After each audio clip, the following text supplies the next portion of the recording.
Alright, welcome back. This is my continuation of Alone with You, and I'm going to continue literally right where I left off. Just had to do a couple things, which is why I ended that stream just like 15 minutes ago.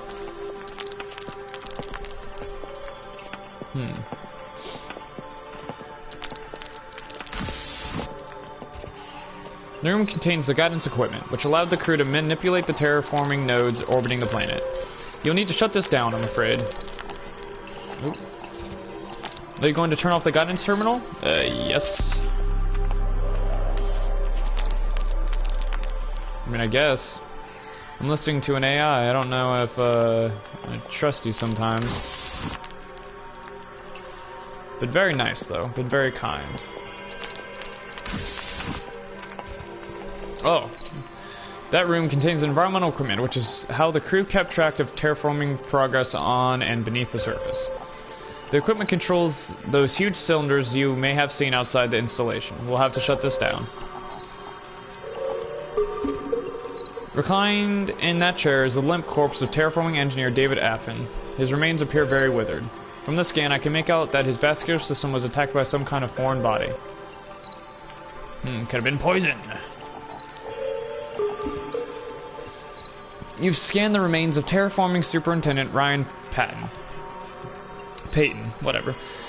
The scan reveals that he died from inhaling something poisonous. His lungs were affected by whatever toxins are in the air, likely a substance from the dangerous atmosphere outside.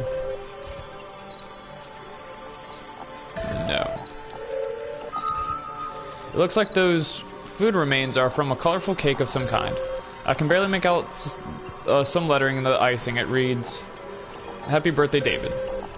It appears Superintendent Patton and Engineer Afghan have died the same way. For them, it would have been like going to sleep. Perhaps this little meeting was a way for them to resolve their differences before the end. How tragic. Are you going to turn off the... Yes.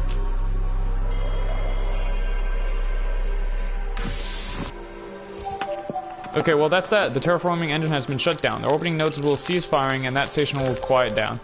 This is not an ideal scenario, but it's the best we can manage. Good work. You can come home when you're ready. That's a really easy mission. I don't know why I just didn't continue, just pretty much beat this.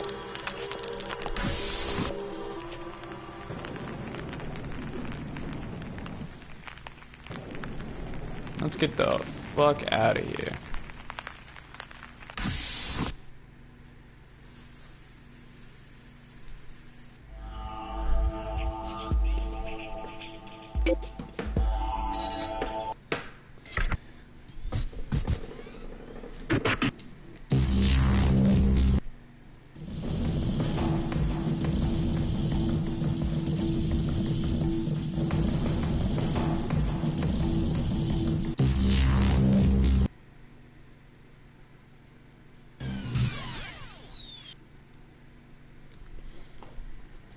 And we're back. Almost. There we go. I'm glad we got that over with. I'll be monitoring the atmospheric conditions constantly, and we'll keep you updated. Please come see me, as usual. I'd like to talk to you about something. What is it this time, Allie?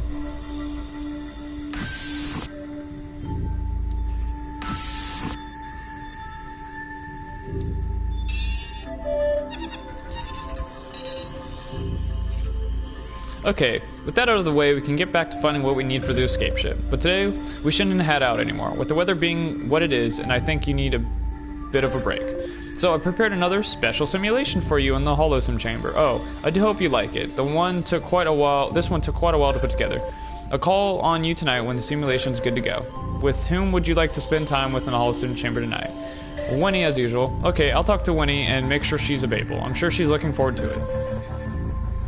I like Winnie. Winnie's cool. That and because she was the most detached from everyone. I feel like she deserves a talking to. Baby bear. My little kitty.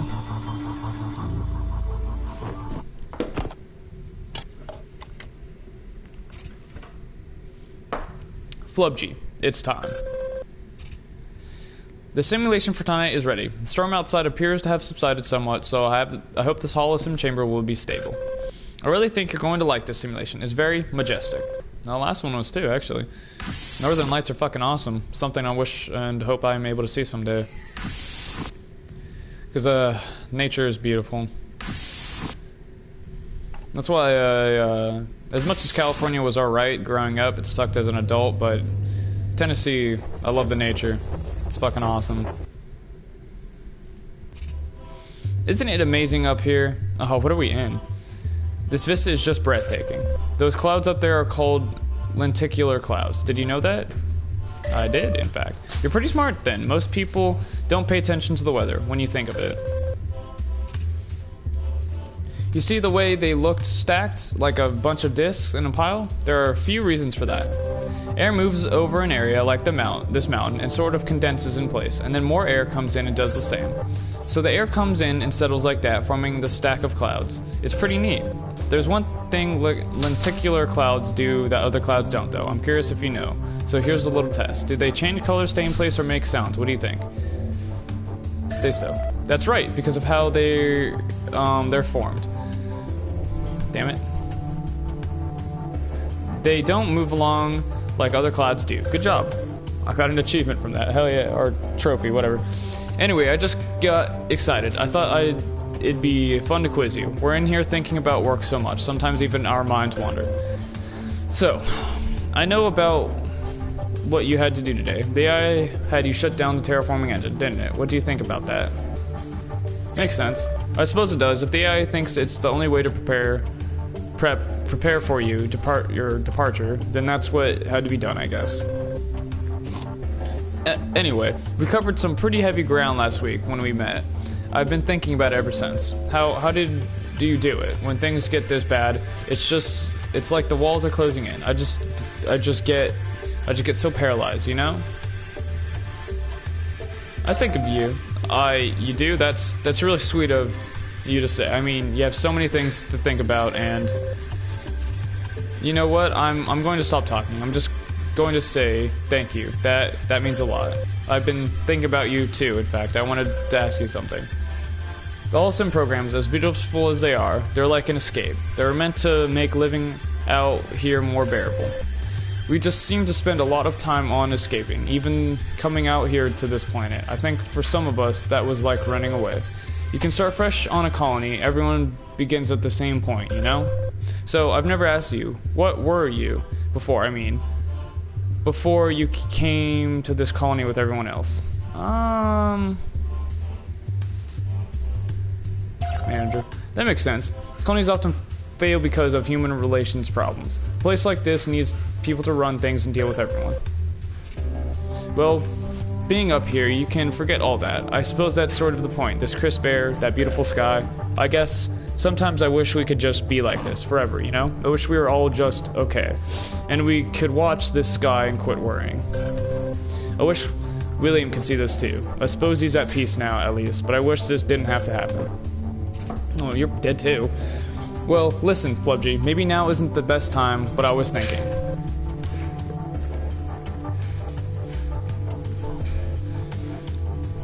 Well, given everything, I wish we could have known each other before all this, you know, in better times. Do you ever feel that way? Yes, I do. That's so great to hear, and I'm glad we got to spend more time together this week. I've been thinking all about you a lot. Anyway, it's probably time for you to get going again. I hope we get to see each other again soon. Good night again, for now, Flubgy. Why do they all have short hair, though? This shit bugs me. And I guess you're not able to see this person's face, so you can either be a girl or a guy. Maybe. I don't know.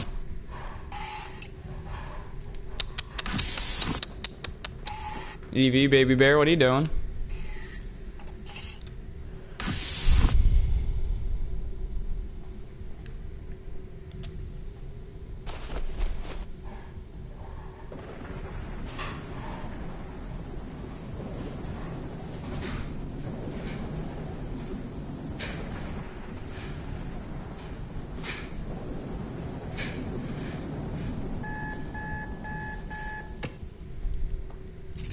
Good morning, Flubgy. Did you enjoy your time in the mountains last night? Double rash rotation?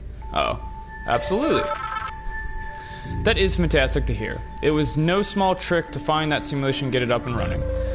Well, our time is getting more and more precious. Please come see me in the core as soon as possible. I'll go one more round through all the buildings. I know that just by looking at the trophies. We all go to different areas in each of the, what, 4 areas? Since you shut down the terraforming fields yesterday, I've already read changes to the atmosphere. I think it's working, but I still think time is against us, so here are the tasks we need to accomplish now. Since Tower E was destroyed, we only have one area left in Comms Relay. It's Hub Tower. I'd like you to investigate it. And since our efforts to collect fuel at the caves refinery are unsuccessful, we'll have to head to the research lab. Finally, the Agrodome's dormitory is still somewhat intact, and I need you to see if the staff ever found a cure for the food supply. I know things have been somewhat grim, but we have to push on. Head to the shuttle bay and plot a course to get started. And Colony B, oh well, listen, I'd just rather we not go back there. I mean, if we don't need to. Just please, for now, let's just focus on the comms relay, the Agrodomes, and the caves. Really, it's just better if you get moving. Head to the shuttle bay. Can I pick that place? I kind of want to push it.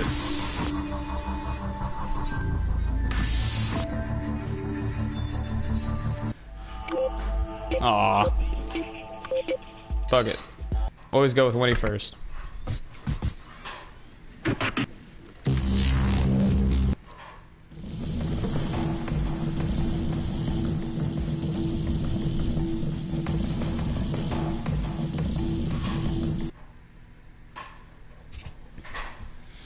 After our little adventure with the signal tower, I discovered that there was a faint transmission coming from the central hub of the relay. The hub was badly damaged during the Rift event, so I didn't think we should risk coming here, but Miss Lori convinced me to change my mind. She told me of her idea to patch together another way to send out a broadcast. After finding the transmission, I thought we should at least try it. So I'd like you to check inside for the source of the signal and see if it will help us get our distress message out. Alright. As I thought, the tower is in extreme state of disrepair. I think the transmission is coming from one of the upper floors.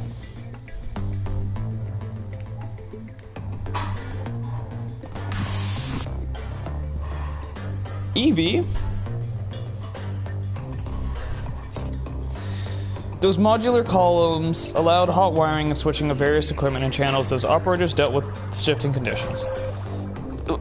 Looks like someone has done some creative rewiring inside. Nothing is quite where it should be, but somehow the wiring makes sense. Main attach is locked.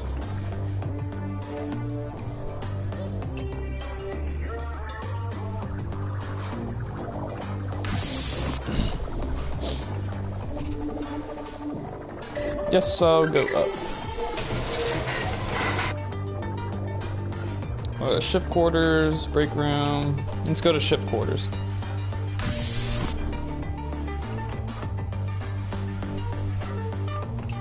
Oh, alright.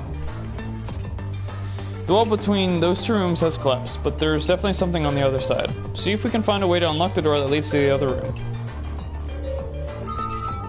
Several books have been left to rot in the moisture that has overtaken the room. They are completely ruined. Those quarters were temporary lodgings for shift workers. Someone likely was using them until the room became compromised.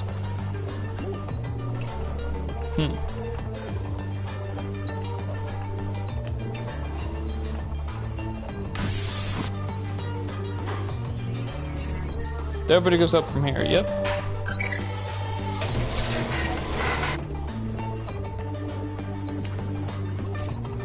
Very interesting. That looks like some kind of makeshift pulley system. Someone must have been trying to move heavy objects from this floor to the next. And I can't go up.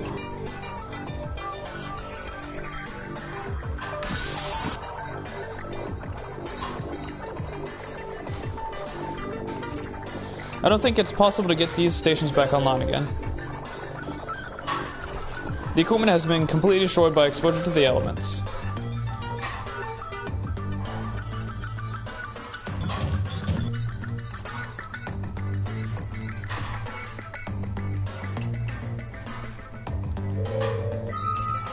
The drone has had its components thoroughly scavenged and removed. It is but of a shell of its former self. The exposed data conduit is connected to the security system. If you pull it, you can disrupt the security system. Will you break the cable? Yes.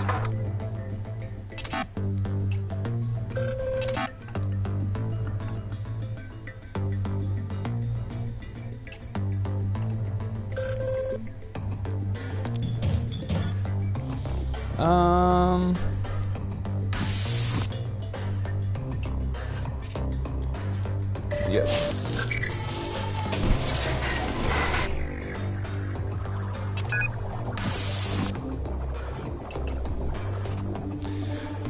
There's a hasty sketch of a map made over pages from an old book. Lines are difficult to make out among the text. It indicates 3 buildings. I'm assuming they're buildings with a web of lines going between them. The map marks the area around as well. A title has been written messily above the sketch. It says castle, so I wonder what it means. It means it's a password. Damn it. These torn pages appear to belong to the others we've found so far. The story continues again. Paula had once again begun to settle in her castle, the same one. The routine of survival kept the dark out of her thoughts. But as her castle began to creak and buckle around her, just as the one before that had, she felt it again, beside her. The dark one. If only you had reached out. If only you had done more than just listen to your little radio. You don't know what you're talking about. There was no one to reach out to. No one safe. Anyway, that's why I'm here. I'm going to die here. She seems to wait a very long time before speaking again. I know. And there's nothing you can do about it. Your pulse starts to cry. I know. I'm afraid that is the last page in this batch What a sad story.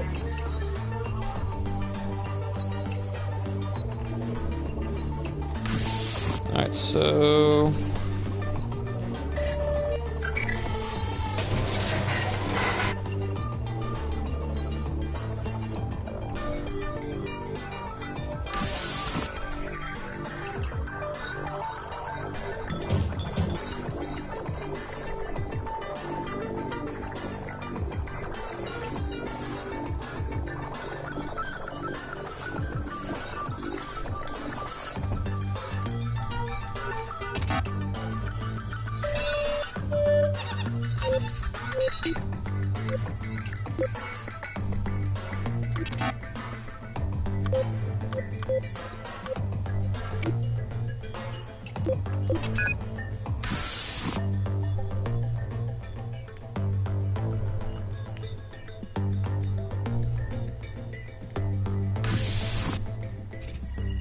Well, look at that. Is that where the signal is coming from?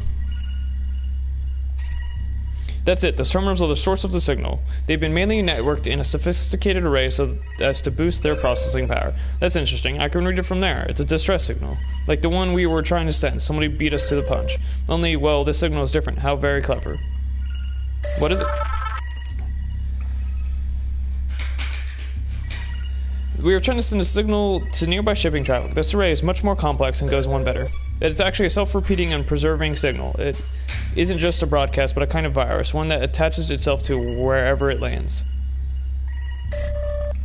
There's no way to tell. I need to think about this and consider the ramifications. For now, I think you should continue to explore the tower. That's a standard issue energy tool. It looks like it only has a bit of charge left, but you can use it to open certain panels. Definitely gonna need that, I suppose. Alright, well.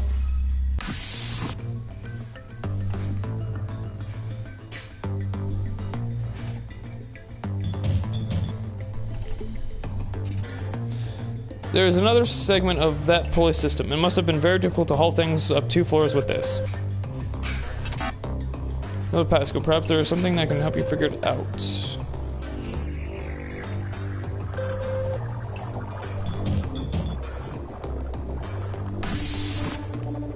Okay, there was a...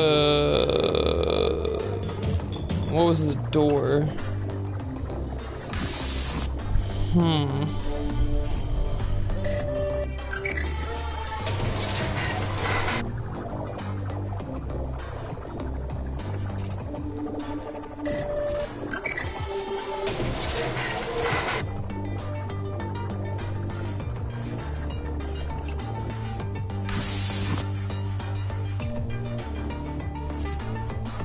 The energy tool you found should let you open this up. Though the planet's landscape made it difficult, facilities used geothermal systems wherever possible to save energy. There used to be coils that disperse the heat generated by the communications equipment and return cool air. Judging by the destruction you've found so far, the coils aren't functioning and are buried under the rubble. There's a heavy-duty operations binder for some, the communications equipment used in the relay. It's missing its pages, but something is written on the cover. What looks like a radio code and the word William. That is the next password. A batch of pages are scattered on the rock floor. It looks like they fell out of something. They likely continue the story of the pages you've found so far. These ones, though, are scraps and leaves from other books. What I can make out says after their last conversation, Paula didn't see the dark for a long time. She didn't need to. Its words haunted her every day, and as her food and water continued to deplete, she began to wish it would show up, just for someone to talk to. I know you're there, you're with me, but with me everywhere now. You say something, but for weeks she received no answer. Finally, as Paula lay in her newest castle, her final home, she heard its voice again. So you've admitted it, have you? To yourself, I mean. You don't seem very happy about it. What happened to being smug? I don't feel like it. Things are too serious. You're starting to sound like me. At this, the dark offered a sad smile and sat down beside Paula, and all they could hear was the wind outside and the creaking of the castle. That's because I am you, of course. You know that, and I'm afraid our time has run out. Paula sensed how cold the dark was, and she felt her strength drain away, like a small stream. Well, when he died. And that's how, I guess. And William is the last password. I think it's time we found out what's up on the 5th floor before this entire relay collapses.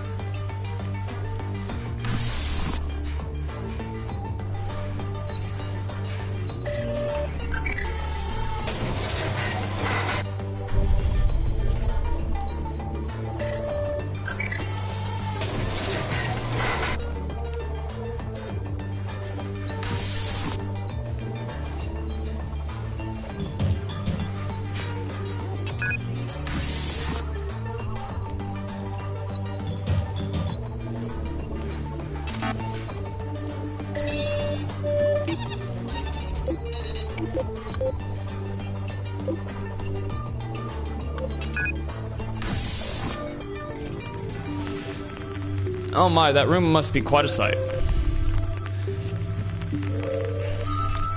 It appears to be a desk constructed from a wall panel and 2 struts. There's a pile of field notebooks and quite a lot of pages. You know, those pages seem to have the same makeup as the torn pages you found. That, coupled with the writing instruments there, means those stories were likely penned there.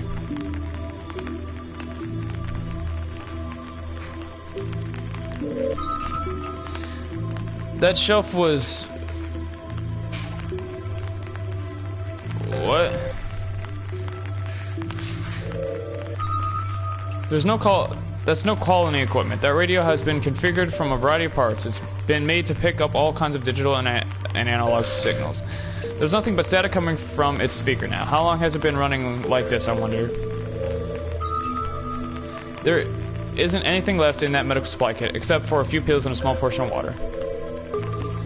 Oh, Flubgy, I'm so sorry. Based on my analysis, it looks like we've found the body of Winnie Laurie. Judging by the condition of the corpse, she died about a year ago, in 2063. I'm just running the scan a few times from cause of death. This will just take a moment. After these few weeks of seeing Miss Laurie in the Holosome Chamber, is this difficult for you? It's tough. There was nothing you could have done. You didn't even know Miss Laurie prior to this entire catastrophe. I understand that that probably doesn't help much. Well, I have the results of the scan. Based on trace materials and what tissue is left, I have determined that the cause of death was suicide by ingestion of medication. She was likely very malnourished by the time she decided to take her life. It doesn't seem like there were a lot of food stores there, despite her efforts. She must have mixed several medications from emergency supply kits in the end. If it is of any consultation, she likely died in a state of sleep. Despite how resourceful and clever she was, it seems Miss Laurie met with a most tragic end. I know it may not be much right now, but at least we were able to learn about Miss Laurie's transmission virus. There isn't anything more you need to worry about there. Come back on home. I want to fucking know what this thing said. It just like fucking glitched out. This terminal is in very poor shape, though it has had many modifications added to it. It has since been disconnected and thoroughly vandalized for parts. I understand why someone would go to the trouble of setting up that terminal only to completely disable it.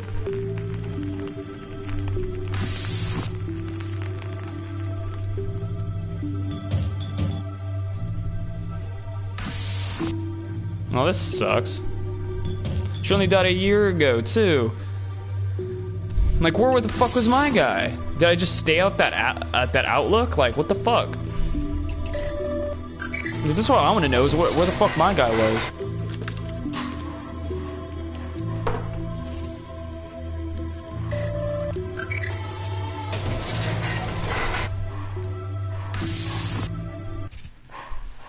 On one hand, we were very fortunate that Miss Laurie realized her ingenuity and did what she did. Yet, on the other hand, she was apparently unable to cope with her situation, such a tragic loss of a good mind. Fucking speak for yourself.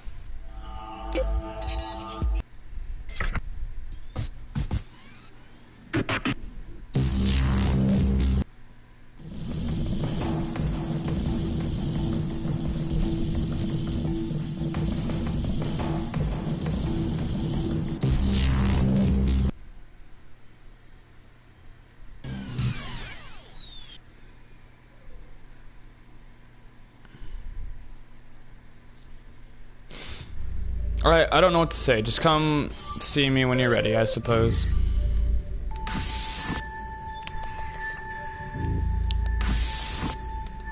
Hi, baby bear.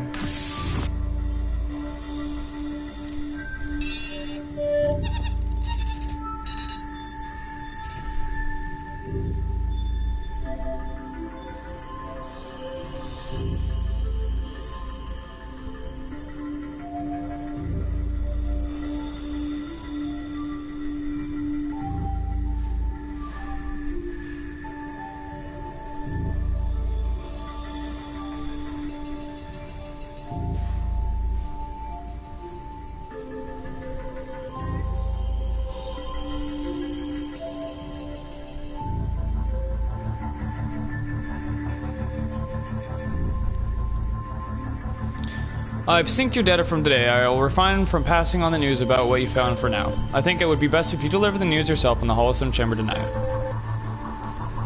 Fucking awesome. I gotta do it. Can't you?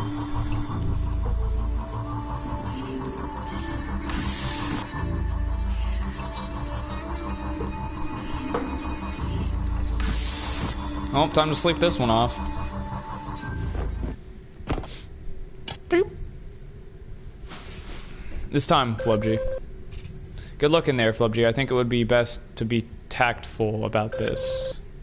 Yeah. I just spilled the beans immediately. I might just build up to it.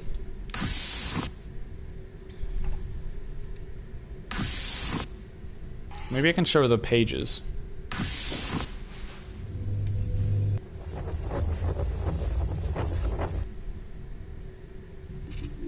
Oh, you're back. I was just working on some new simulations for your ship. I'm still having a hard time with the deep space problem, though. I just can't seem to figure out how to replicate the range and strength of the comms tower. I mean, you need to...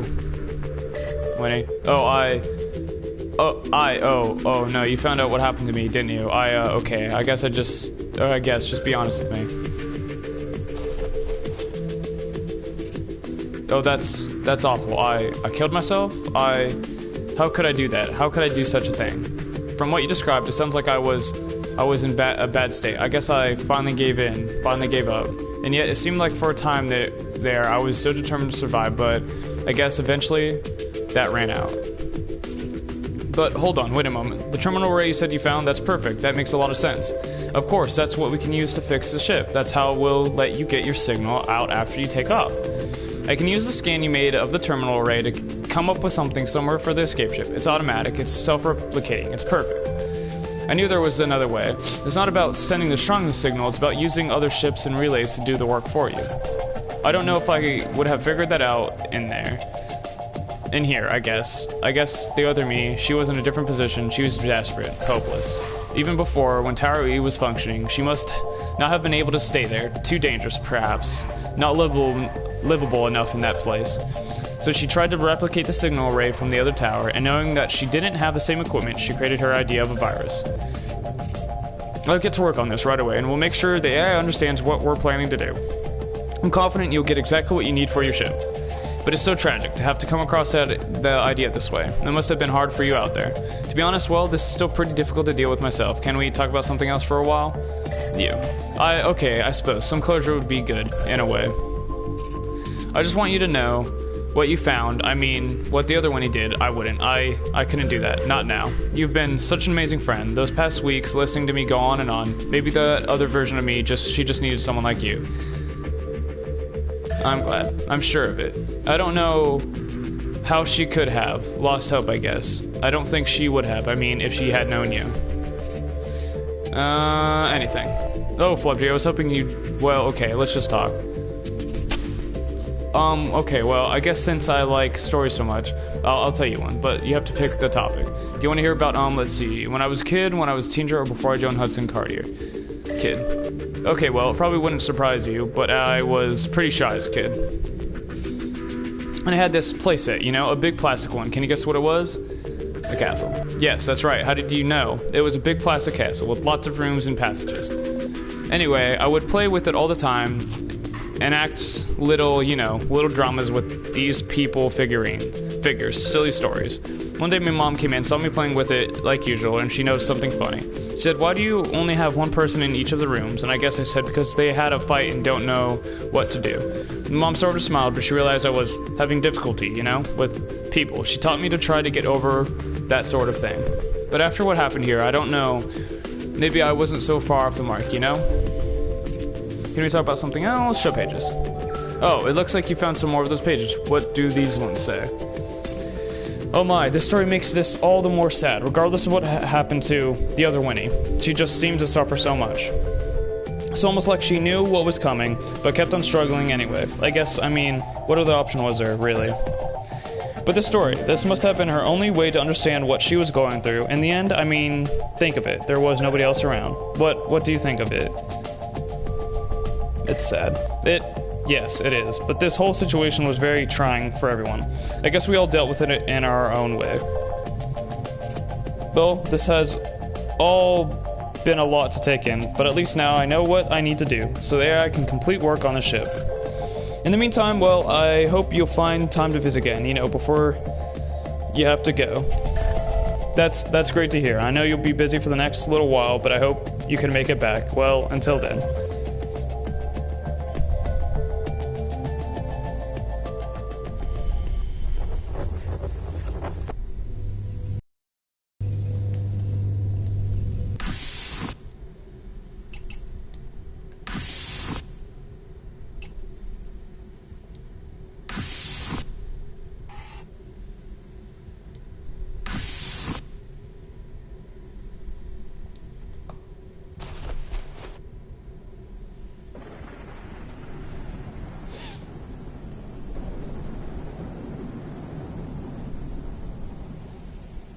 Day 12.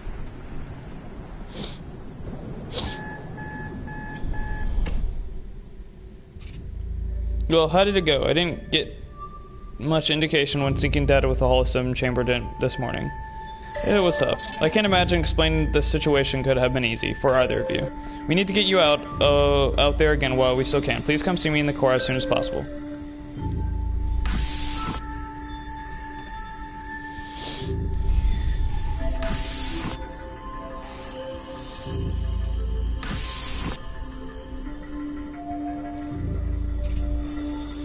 I know finding your colleague like that yesterday was tough. There are 2 more areas I need you to visit, though. Please just plot a course in the shuttle bay when you're ready.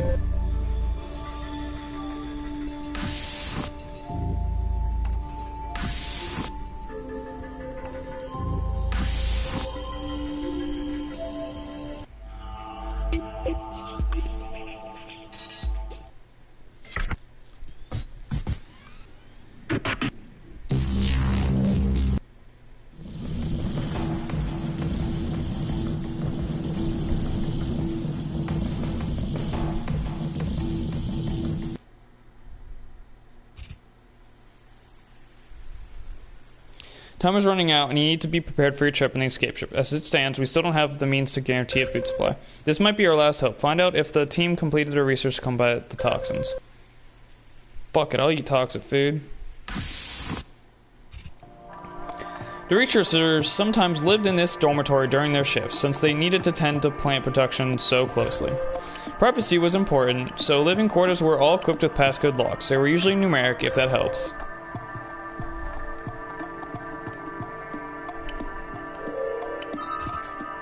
The plant looks like it's there purely for decoration, but your scan reveals it's been genetically modified in subtle ways. It probably withstood the toxins that have been polluted the agrodomes for a time, but its modifications didn't work completely. That is unusual. Hidden within that flower vase is a small, round recording device. It's a very discreet, omnidirectional microphone. Its onboard memory is limited, but it's enough to capture a day's worth of sound. Let me just cut out the ambient noise and see if there's anything of value here. You might want to listen to these snippets. Voice 1. Is she back yet? No, but she'll be. Shift just ended. Any luck? No, this isn't going well. But I won't accept that we're failing. We can't. Damn it, Ashley. What are we going to do? The spread of the toxins has damaged much of the recording. I can't access any more than that. The plant has had its genes altered to test its resilience. It should be dead, considering its exposure to vines and toxins in that area. Still, we can't use it. It's been corrupted like all the others, just not as much. An interesting discovery. Oh, it's a toilet? Shit. Oh my. It looks like this part of the dormer sustained substantial damage. It's a good thing you keep your suit on at all times. The damage has caused overflow from the dormitory's waste system. It must smell awful in there. Your helmet should help to filter the worst of it. The structural damage there is quite severe, although thankfully exposure to the outside environment has been minimal. The standard issue container of soaps, disinfectants, and creams was provided to all of you. That's one spilled open. The containers were all marked with batch and set numbers so they could be tracked. The batch number on this looks to be 12.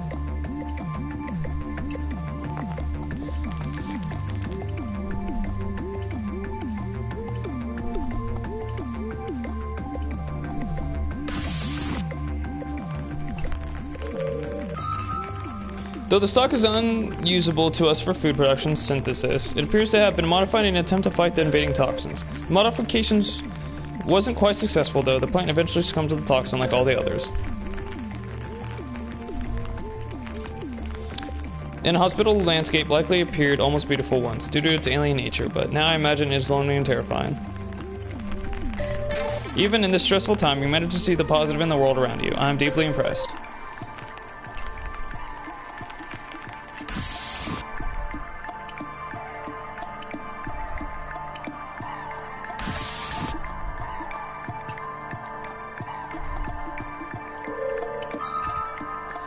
It's an old-fashioned physical whiteboard that the colonists used to keep track of chores while they stayed at the dorm. Written over the minute of chore schedule is a note. Day since working food processor 24. It appears that the colonists here really struggled with survival once the toxins invaded the food supply. The food processor has been heavily damaged by exposure and general disrepair. The colonists wouldn't have been able to use it for some time. The shared pantry has been thoroughly picked through and used up, but by the looks of it, even scraps of flammable material were used to make a crude fire. The situation must have been quite extreme indeed if the residents had to attempt such dangerous tactics. That's it?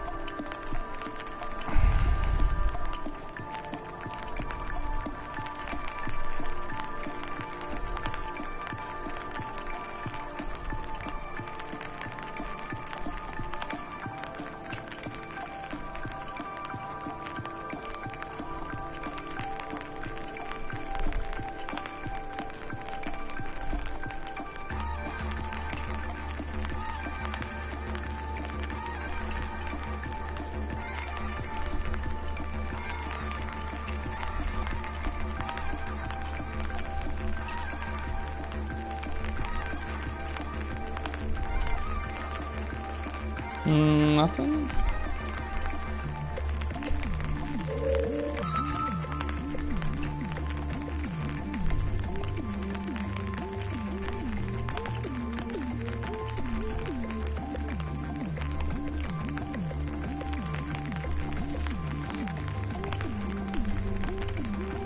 The vines that damaged so much of the grow domes have invaded here too. The toxin has ruined everything. Yep.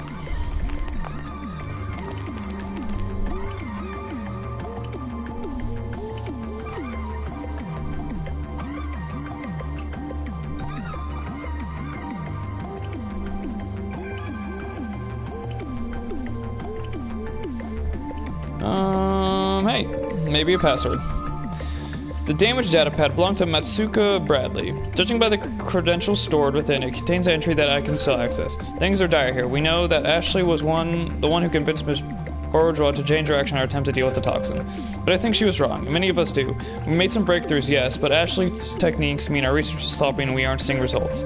Ms. Bourgeois attempts to lead us, but even I can tell she regrets giving control to Ashley. I just hope it's not too late.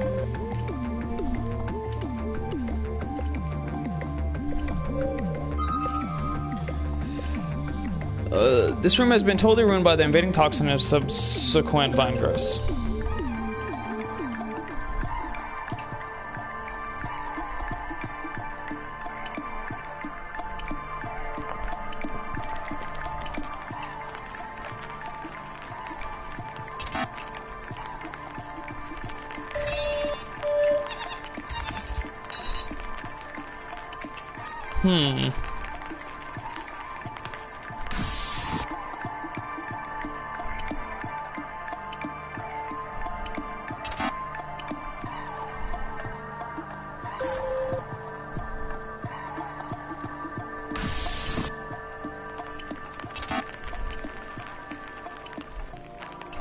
What's the default security code?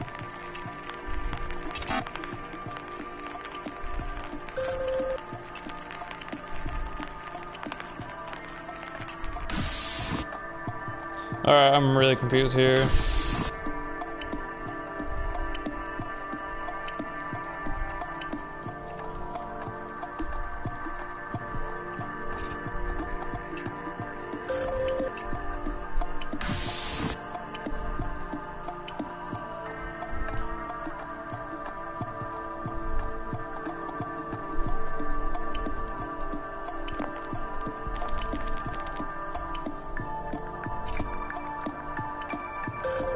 Uh, 2412.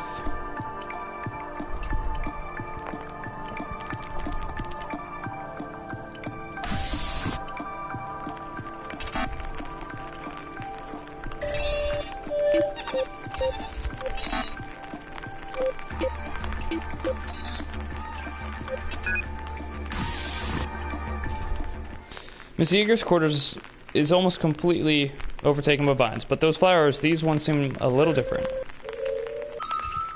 These flowers appear a different pigment than the other ones that were in the agroponics dome 2 weeks ago.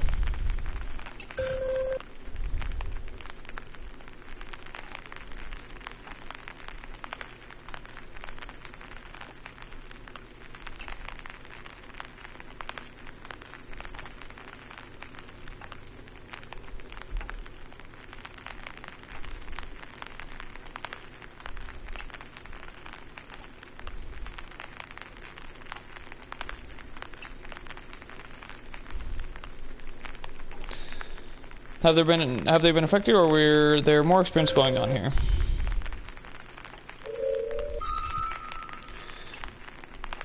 How quaint. Production supervisor here kept an old-fashioned physical book in which to write his personal thoughts. Most of the pages have been ruined by exposure, but a few passages here and there remain legible. AH is running herself ragged. I worry for her, but I worry for us all. We're tired and no closer to a cure. The boss is holed up in her quarters doing who knows what. Things have gotten out of control. Don't know if we'll ever recover. I backed AH. I believed her. Now, though, I wonder, should I have? A portable game system. It's a fairly new video game system. Mr. Yeager must have enjoyed these kinds of distractions. It's long dead, unfortunately. There's this note stuck to the back that reads, "Try to beat my score, buddy. You'll see it at the very top. Dale." Underneath that is Haley written addendum. Something plus 66. Numbers look different. Look like different handwriting. So I got a something plus 66.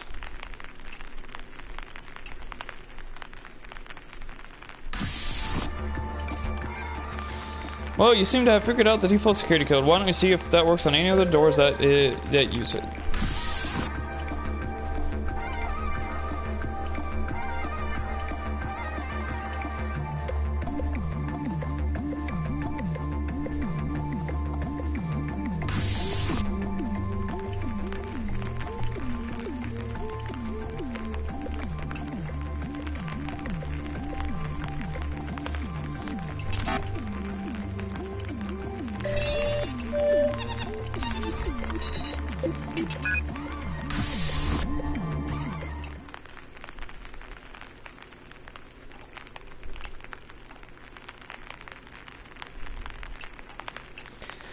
Miss Ainsworth's room appears to be heavily compromised. There still might be some of her effects here, though.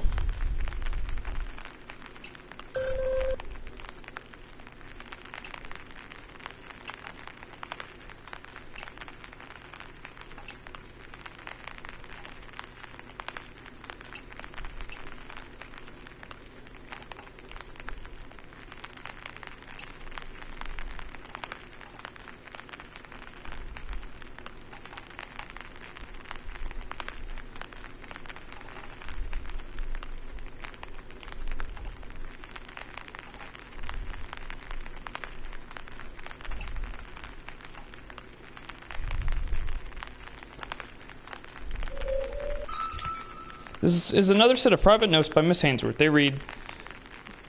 Hold on.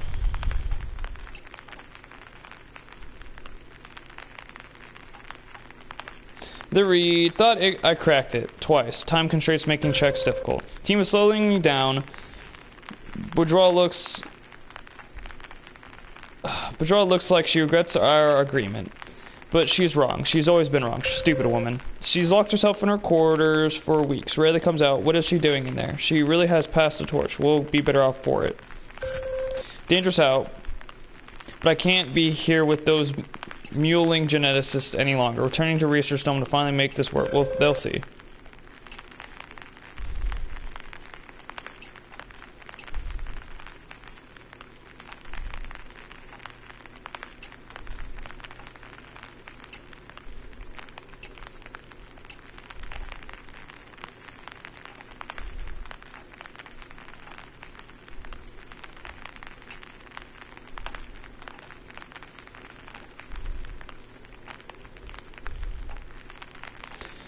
Anyways, hey, a picture.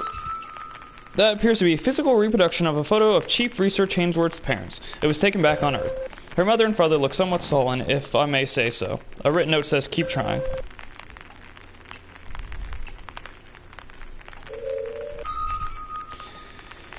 More research notes by Miss Ainsworth. They were highly damaged and they must have been problematic, for she's crossed out much of the content and abandoned them.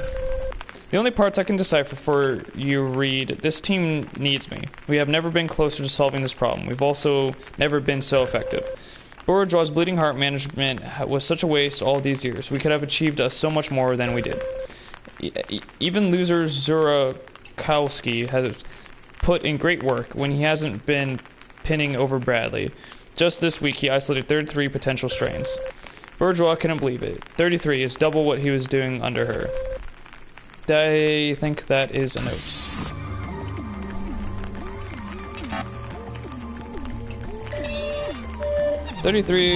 Plus 66 is 99.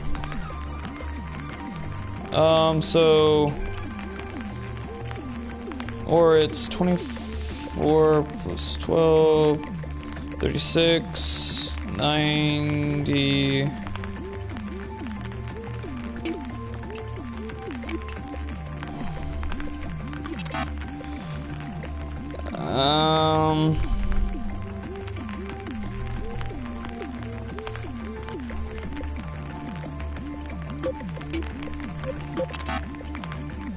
So something plus 66. Fuck. Oh, god damn it.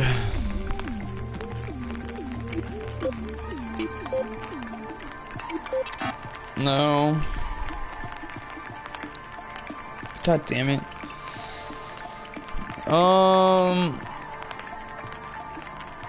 How about 36 plus 33 be 69 plus 66.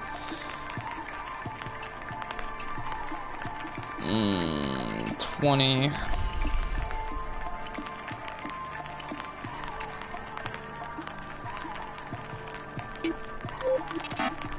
Damn it.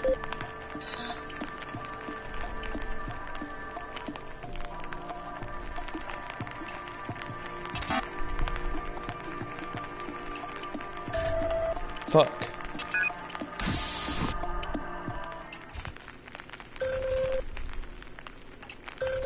$33.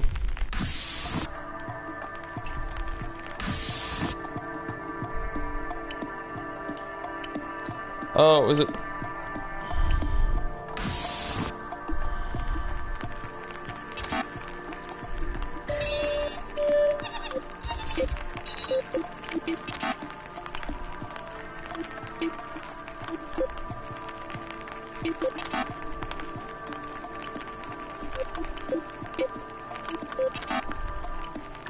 Damn it.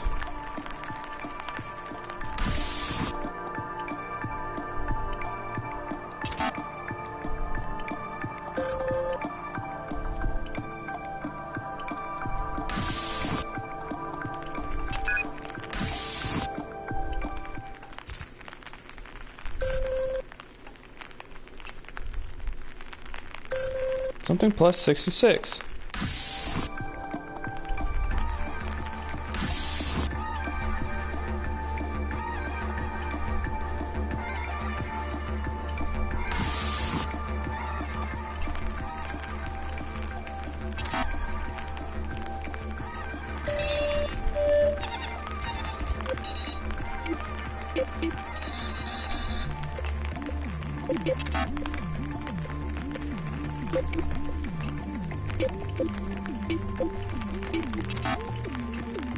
Damn it. Well, we can try fucking every different damn number. 24 plus 66 be 80. 12 plus 66. Damn it. 78. Fuck. I honestly don't know this password. Alright, so...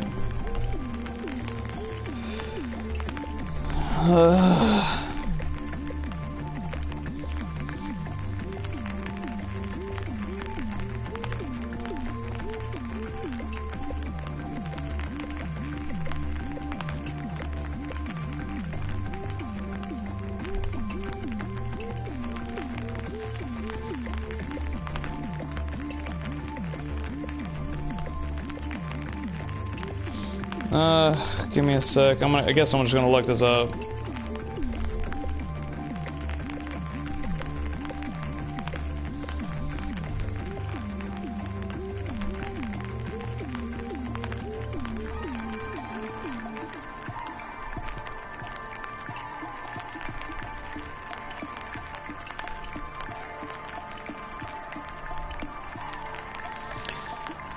Something I didn't try. I was thinking as a complete, not as a... I wish I could have figured that out, but... Oh, even without a scan, I can tell that something is not right in there. Oh, yeah, fucking... yeah.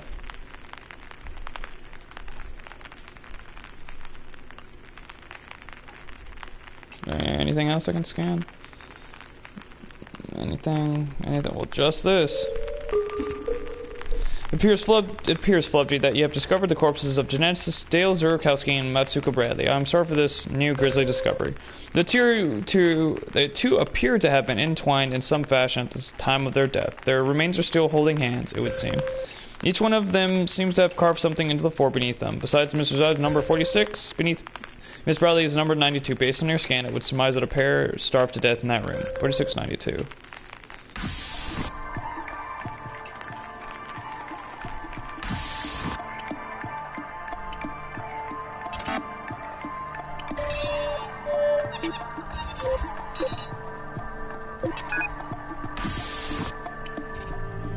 Well, that is impressive. It appears Miss Bourgeois was quite busy in there.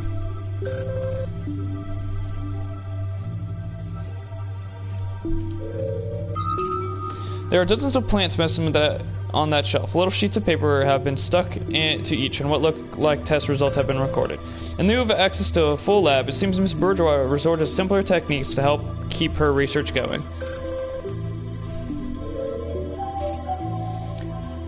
It's remarkable. Your scan indicates the plant is entirely healthy and free of the toxin that poisoned agrodomes. This is what Miss Bourgeois must have been working on so diligently.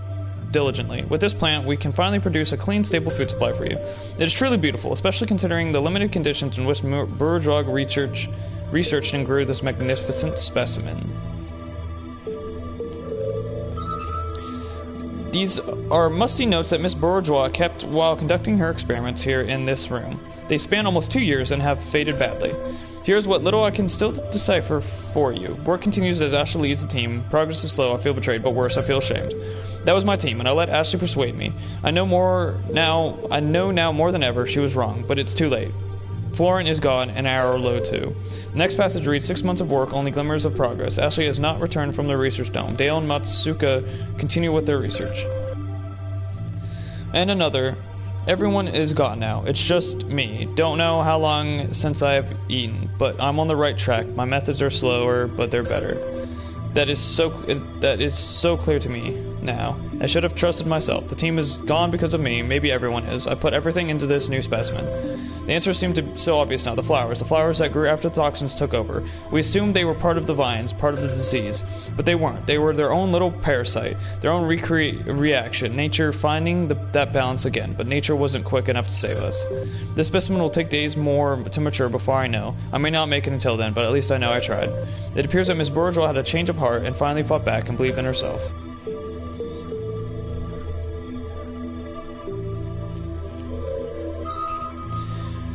There's a lot of equipment collected there, included many devices scavenged from other parts of the colony, enough to run a complete, albeit small lab. I regret to inform you, Fluffy, that your scan confirms these remains belong to the late Leslie Bourgeois.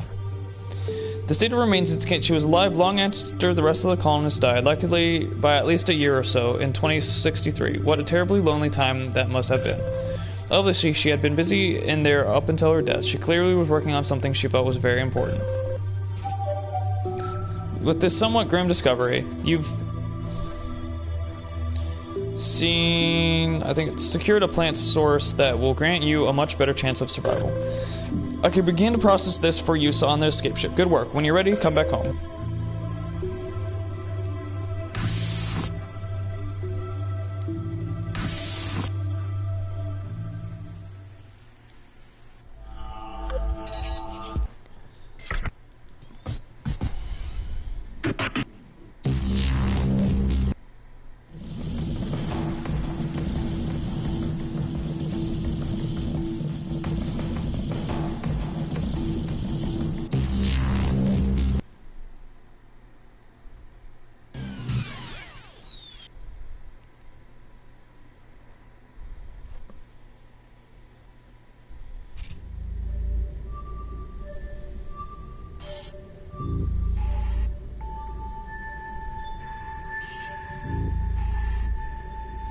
Well, it's good that you made it back, at least.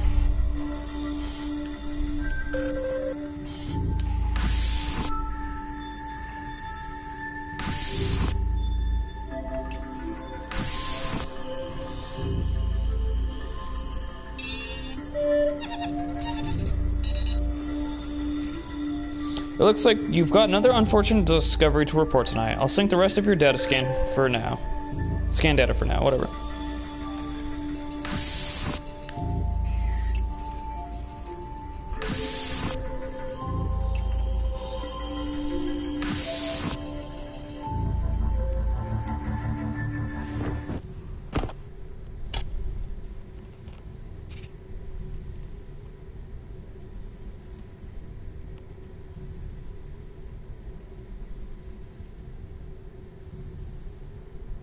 It's time, Flubji.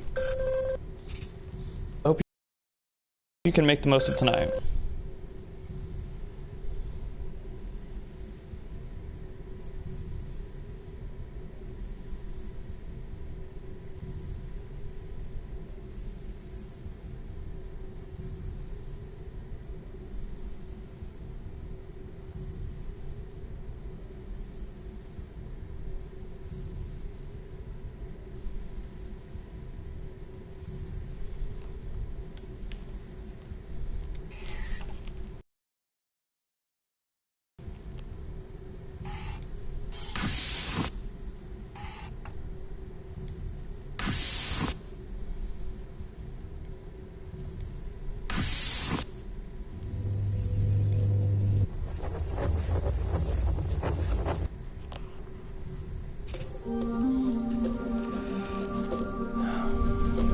Oh hey there, Flubji. I was just running some new simulations based on that research you brought me before.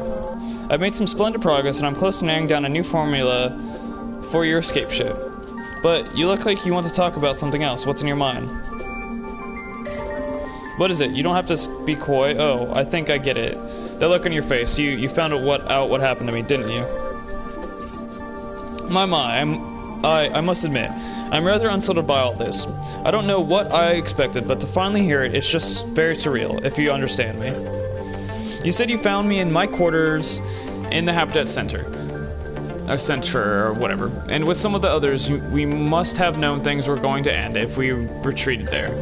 It all sounds very sad, having to hole up like that, but there's more to it than that, isn't there?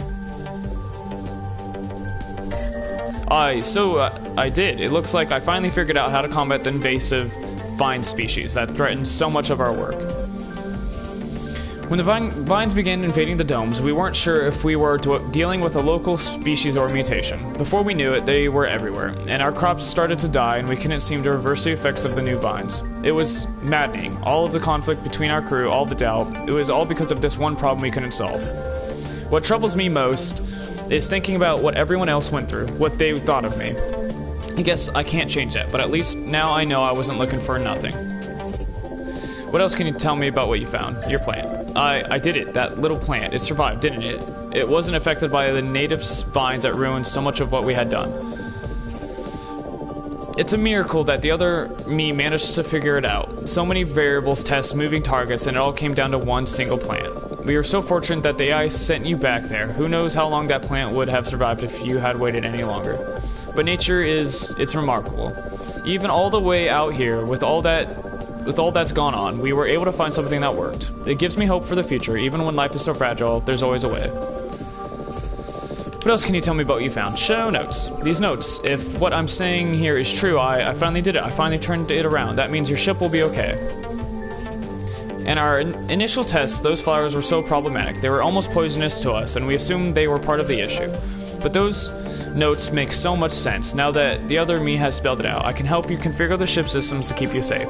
Now we can set the filters to understand what's actually harmful and what isn't. And since the plant you found is resilient to the vines, you can grow it. I can run simulations here to test efficiency and viability in different mediums, but you'll be able to harvest material for the food now. That means your ship can run a good long while with the food supply. I can't guarantee any of it will taste good, but it'll keep you fed until you reach Earth. Oh, Flubji, this is so wonderful. The work we did at those domes, it won't be for nothing. And you can take the reports home so others will know. I know I should be happiest that you're going to get the help you need, but I must admit, knowing I didn't die for nothing, you have no idea how happy that makes me. I told you before that I didn't think I was a good leader, as I should have been, and with the other situation, I lost control. I let Ashley change the tone and style of our work. But I was right. It just wasn't possible to see it at that time. Frantically rushing for results wasn't the answer, but I didn't trust myself enough to stand up for that. I hope the others can forgive her, and me. I suppose so, in the end, but I wish the other Leslie could have stuck to her guns and been the leader she needed to be, for everyone's sake. Well, I can be that person now. I can do what is necessary and excel at it. No more doubts. I'm going to take this information and get your ship ready. Is there anything else you want to go over, before I continue work? Your guard. I can explain how this environment works, sure. In this simulated place, I can configure seeds, growing conditions, and other factors and run lifetime models very quickly. I've been using it, much like the other me was running old-fashioned experiments to try to narrow down viable plants for processing. But with the new information you gave me, I know what to look for and what to change, so now I can focus on maximizing yield and all that. Without that knowledge, who knows how long it would have taken me to figure out, if ever, even in here. The ship. Sure, I can give you an overview of how it can help with the escape ship. Since the ship has a portable version of the food processor system used here in the colony, you can still get nourishment on your journey. And even if you have to be induced into space sleep, having a working processor will keep you nourished until you wake up. But you can't just make food from nothing, and with supplies almost exhausted here, and with the ship systems not being in shape, you can't survive. Thankfully, knowing how to grow edible proteins and other components again will let us create basic elements for the ship systems.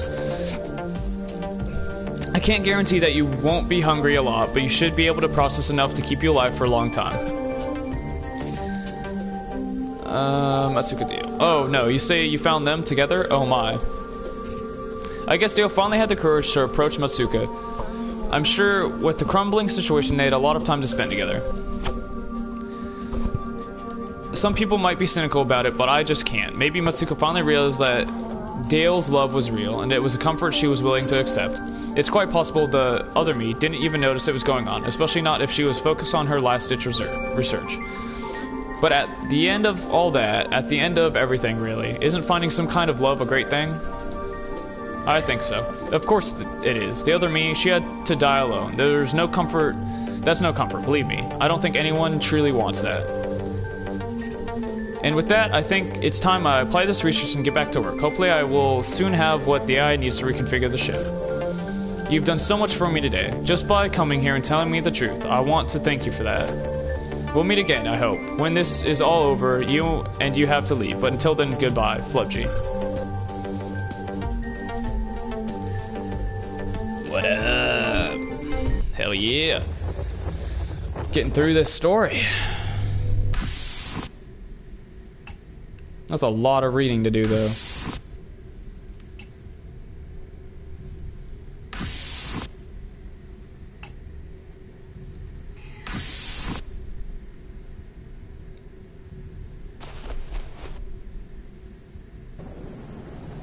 Man, this place is fucked, though.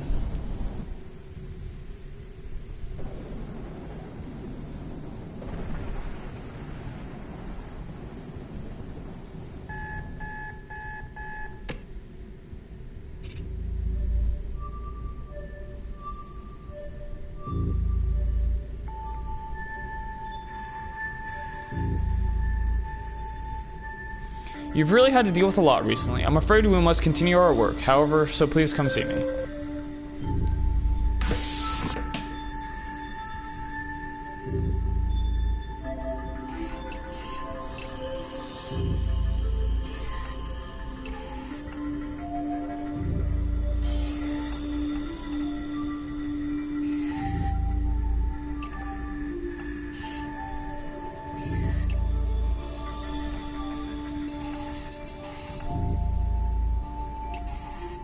Sorry, hold on.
So many texts.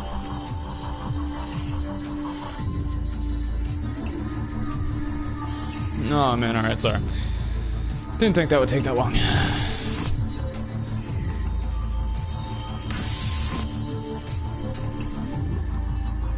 Oh yeah.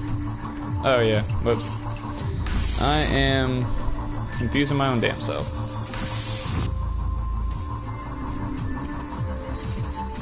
It seems like we keep discovering nothing but bad news, but there's one more area you need to travel to. I've continued to monitor the planet's condition since we shut down the terraforming fields. I think it was the right choice, but I'm starting to pick up terrible readings from within the planet's core. Things are coming to a head now. There's no point waiting around today. Please just plot a course in the shuttle and let's do what we need to do. Finally, no pussyfooting around.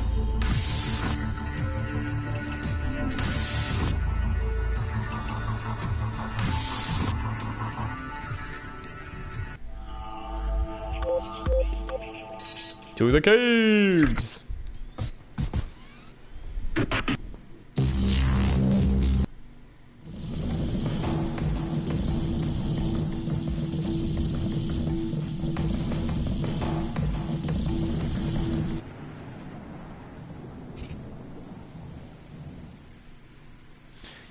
You've reached the research lab. You've reached the research lab. Wow. That's where energy-specific R&D took place over the last 16 years.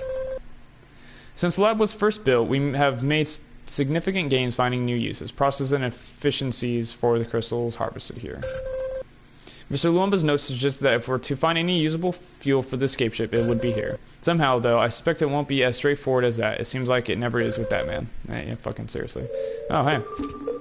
It's very difficult to pull much data from those remains, but they are human. Most of what should be there has likely been buried or blown away. The ongoing storms make retrieval of most things outdoors problematic. Still, I'd say those remains are about 2 years old.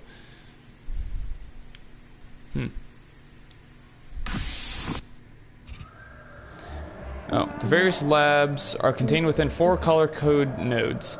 To reach each node, you can use the transport platform in front of you.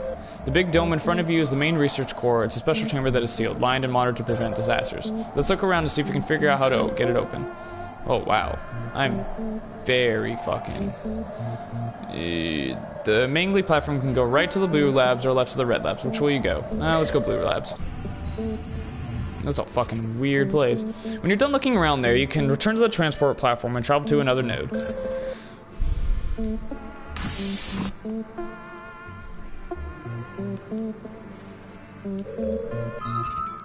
The waste receptacle is used to burn something. Your scan indicates traces of cotton and synthetic fibers, as well as paper, likely as a type of kindling. You can probably still see bits of whatever was burned in there. I'm picking up round, fluffy curls of something. Fucking, I don't know. This is was research station director of waste management Themba Ivanovic used during her time there. Her terminal is inoperable, but the disk looks very organized. Logs indicate that she had a particularly difficult job, especially once the drones began to malfunction and resources become more constrained. Should have been became, but okay. This shelf is incredibly tidy and very work-focused. There isn't anything on it that isn't ornamental or non-essential. Ms. Ivanovic seems to have created her own tracking system and predictive models for waste management, in addition to the routines I controlled. The shelf contains several collections of hard copy notes and projections, as well as contingency plans for alternative methods of waste reduction and redirection. Well, out of this room. Fuck.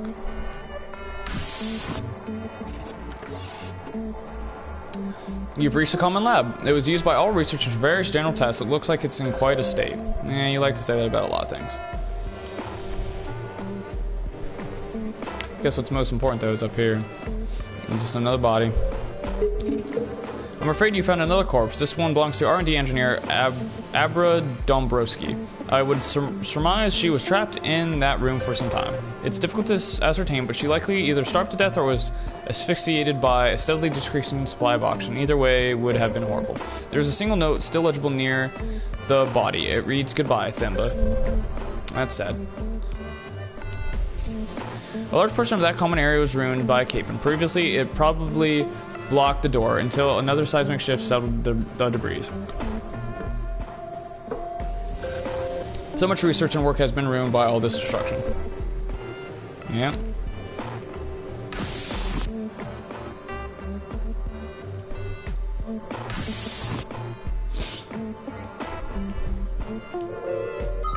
Oh. It is a childlike painting of a carrot inside a fairly ornate frame. Well, thank you for the observation. The storage container is completely full of plush toys, old physical letters, and children's books. Its contents have spilled out everywhere. You know, it seems to me that someone was digging through that container and tossing things aside. Perhaps they were looking for something. The ink is faded, but there's something scrawled on that old standard issue office note. Password, fave things. What the fuck does that mean?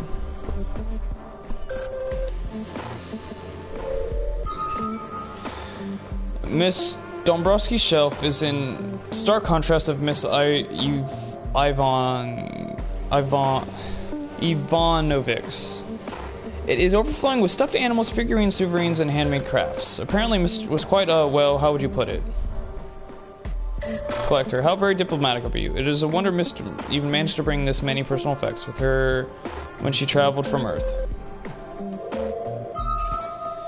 That's a physical edition of The Tale of Peter Rabbit by Beatrix Potter. It's not an original printing, but it's still quite valuable.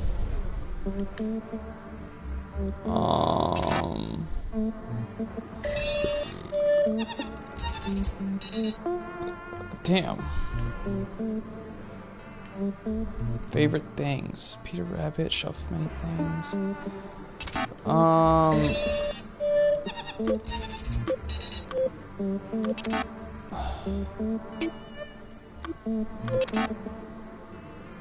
I don't know right now. Fuck. Oh!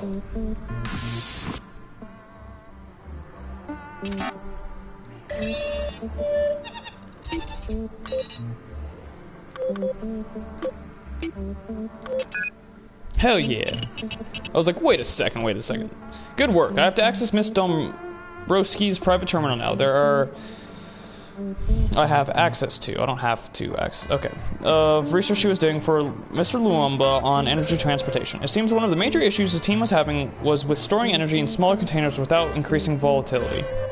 It's curious, that was never really a priority for the colony. I wonder just what exactly this new research was really for. In any case, I've set a security request from this terminal to try to open up the core.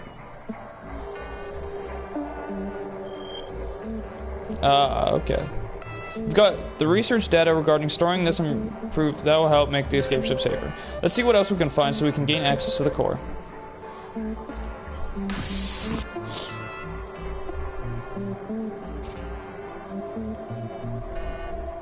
Let's go to the Yellow Labs.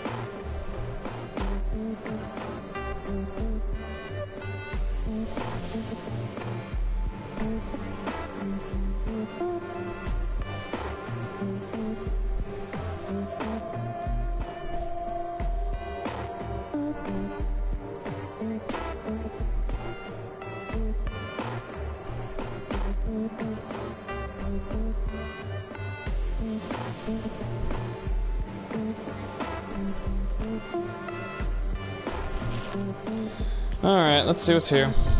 So, break room. I see you found the research lab's break room. I wouldn't touch any of the food there. There's no telling what it's been exposed to. Actually, I can tell you exactly. Your student's picking up all sorts of data. You want to know? Sure. There are over 400 dangerous substances and trace elements that, you know, on second thought, it's probably best not to worry about it. Yeah. Colonists would relax there during breaks on ships. It appears someone was using it quite frequently. Probably to fucking sleep, man. It's a standard food processor. It's quite broken down, though, and probably hasn't been active in years. Oh, arcade machine. It looks like some of the colonists constructed an old-fashioned arcade machine from spare materials. Since, though, it's been used for parts.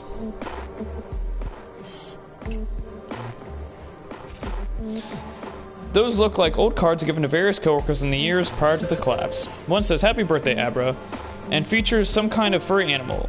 Its date is January 11, 2033. Another has some sort of geometric minimalist design and says happy birthday Themba. Its date is May 13, 2029.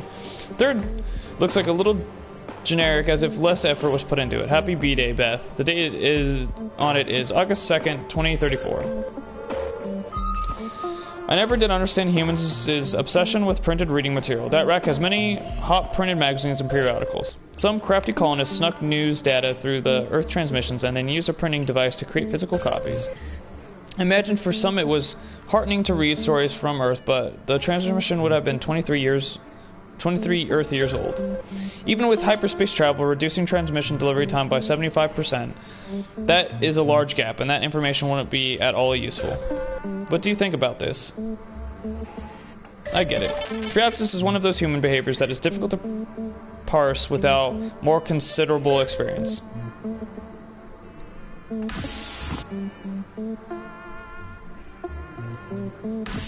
Oh, this is Beth's area.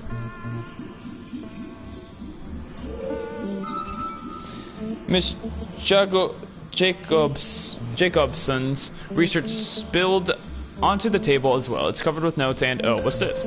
There's a somewhat blurry printed photograph among the papers. Looks like to be of Engineer Ben Nagayan. In it, he's smiling at his desk. Alright. Those containers are designed to slowly mix multiple elements in a controlled environment. The notes beside each all indicate that none of the various experiments were successful. The pile of faded handwritten notes is very difficult to make out. However, I believe the sentiment within indicates frustration. The only complete segment I can reconstruct is they're not helping. This isn't going to work. I don't want to die here. That's sad.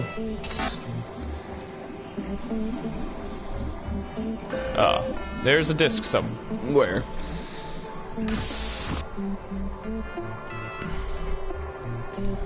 Is that it? Really?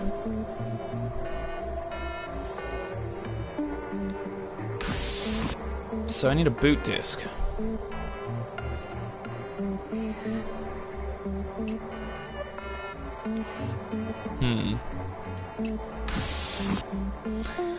Well, Green Labs.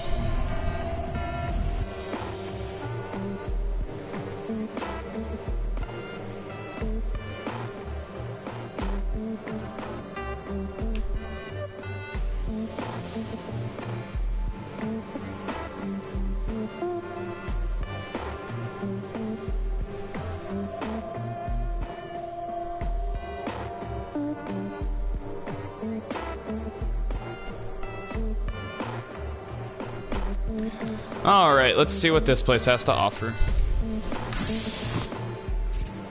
Look at that. Holograms likely some kind of research project. Datapad was left to process small-scale energy simulations, but a software error stalled its progress. There's just a bit of battery left. There's an audio log recorded by Mr. Brennan.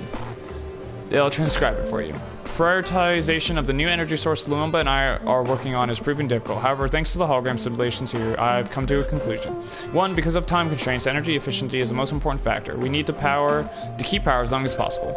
2, the next most important factor is compatibility. We need to be able to use this with existing systems. 3, sadly, given the circumstances, safety is the last priority. Obviously. That's the end of the log.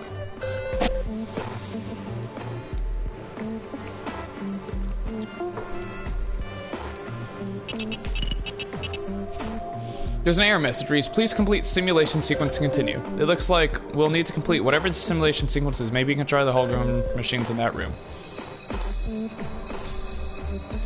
Power simulation, do you want to change it? Yes. Yeah, simulation, do you want to change it? Yes. So wait.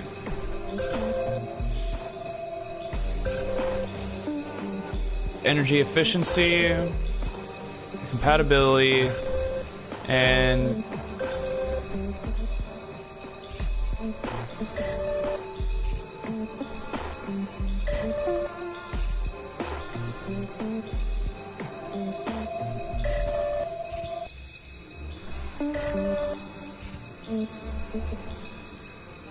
no. Okay.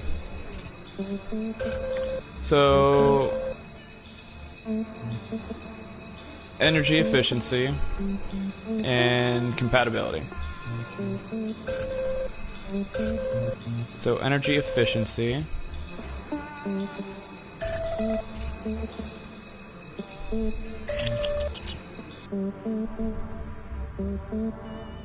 Yeah, there we go. I think you've done it. That seems to be the correct sequence. You can access Mr. Brennan's terminal now.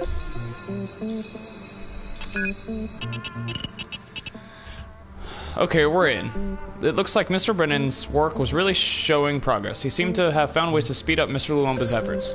Normally, with the production of energy from the mind crystal, there is a certain amount of untapped energy because of the inefficiency in the workflow and whatnot. The simulations show that Mr. Brennan was able to minimize these inefficiencies, though the risks for doing so were beyond safety protocols. This should mean a more concentrated, longer-lasting energy source, perfect for the escape ship. But where is the result of that research? Well, for now, I've set a security request for Mr. Brennan's account to provide us access to the core. Still need to find that card, though. We've secured the research data for improving the efficiency of the new energy source. That will help the escape ship operate longer. Let's see what else we can find so we can gain access to the core. Oh, I never went over here.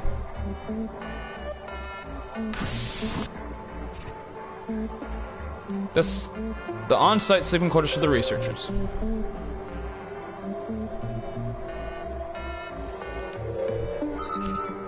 Dumba's datapad. The portable datapad has a significant collection of personal media for Director of Waste Management Dumba. Music, photos, notes, oh, and a series of logs. Here's an entry that might be of some interest. What makes this all even worse is that I could die in here, surrounded by idiots. Luomba's mad quest to speed up energy development will kill us all. He is determined, but his increasing time demands make things dangerous. The idiot Dombrowski is increasingly useless, distracted by her stuffed friends. I gave her a little incentive to refocus. There's another entry here you should see. Luomba's work is hopeless. Nagian, whatever, and the rest are fools for sticking around this long. I know we'll never get the help we need. We're a write-off now. I'm getting out of here. Those remains you scanned on the surface must have been those of Miss Ivanovics. She unfortunately never found any kind of safety or escape. Whoever last used the bed did not make it when they left. Well, yeah. A red label that means be new, and you can use it in certain terminals to read its contents. This is a red? Did I read that right? There are dozens of photos and pictures of cute animals inside the lat locker. It looks like Albert Dombrowski's locker. There's also a photo of Miss Dombrowski smiling with her arm around Demba, who looks somewhat annoyed. Underneath the photos are printed label with some markings I don't understand. Well, hearts, but yeah.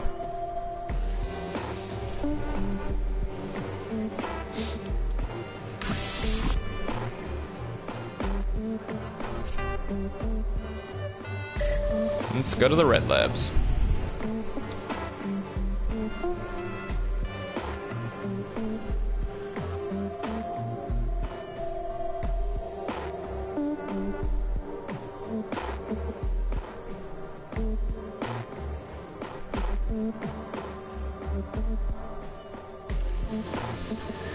Well, there's only one room here.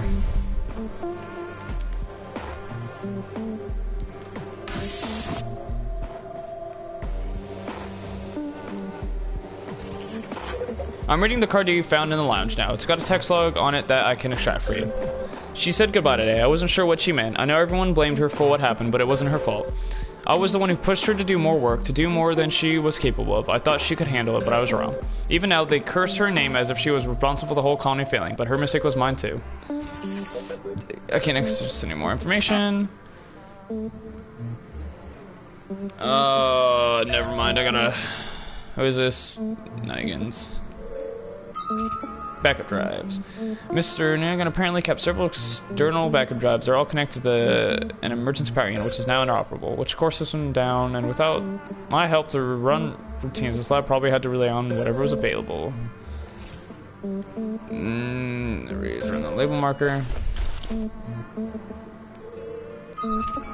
Those notes are highly complex predictive models for the stability of energy in various forms. Amazing that they're all handwritten. A small printed photograph stuck on one of the paper sheets, though it's been torn in two. It looks like a photo of a woman with dark shoulder-length hair. She's wearing a lab coat. Her face is unfortunately cut off. Okay, so I need to go back to,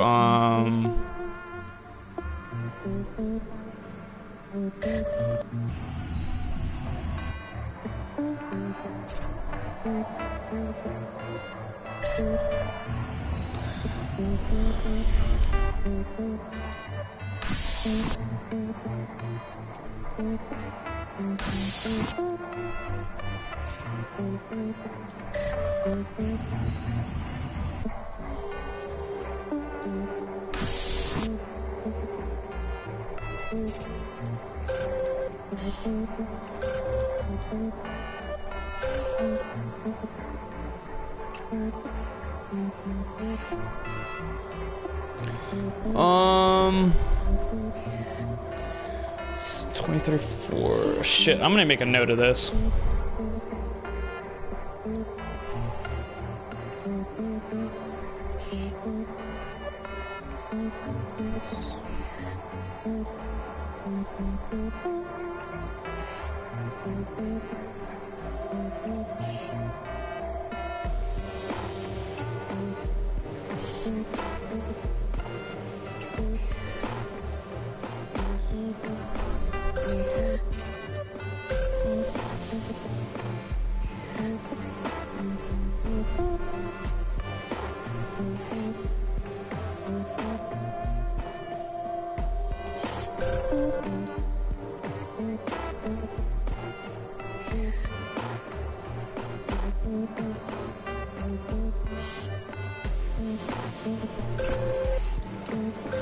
Okay. Oh, made note of that. Oh yeah, I need to access her terminal.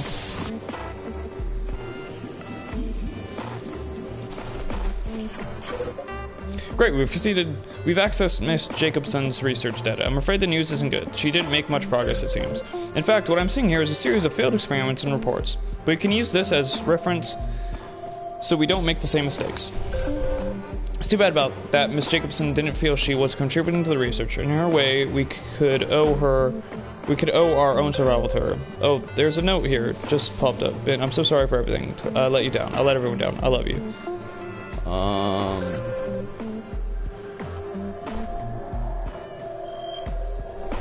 Alright, now we just need the red lab.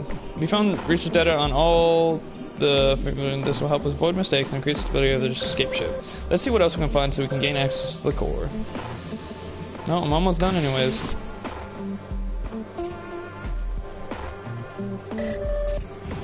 Green lab. Red labs.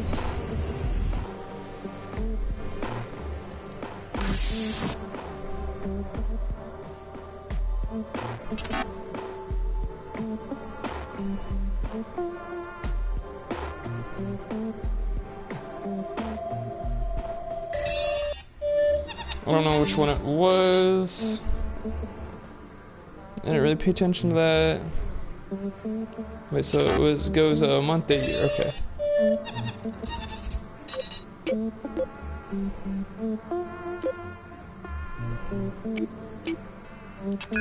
Oh, well, this is the first one I kept recorded. Excellent. Mr. Nagan's files contain a lot of data. He truly was an exceptional engineer. Looks like he was focused on retrofitting colony power systems.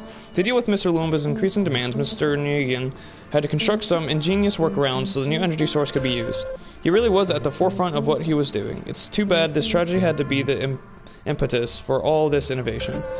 I've initiated a security course now to the core. That should help us get finished. Or get there. Fucking whatever was said.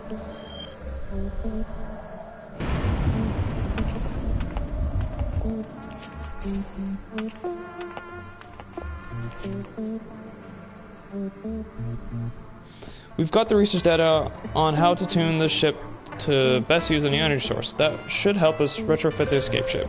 And as you probably heard, I managed to gain access to the core. Head back to the exit. Let's see what Mr. Lumba was up to.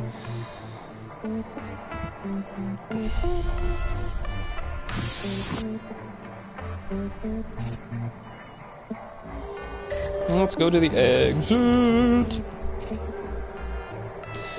There, the bridge is extended. It's time to head inside the lab core.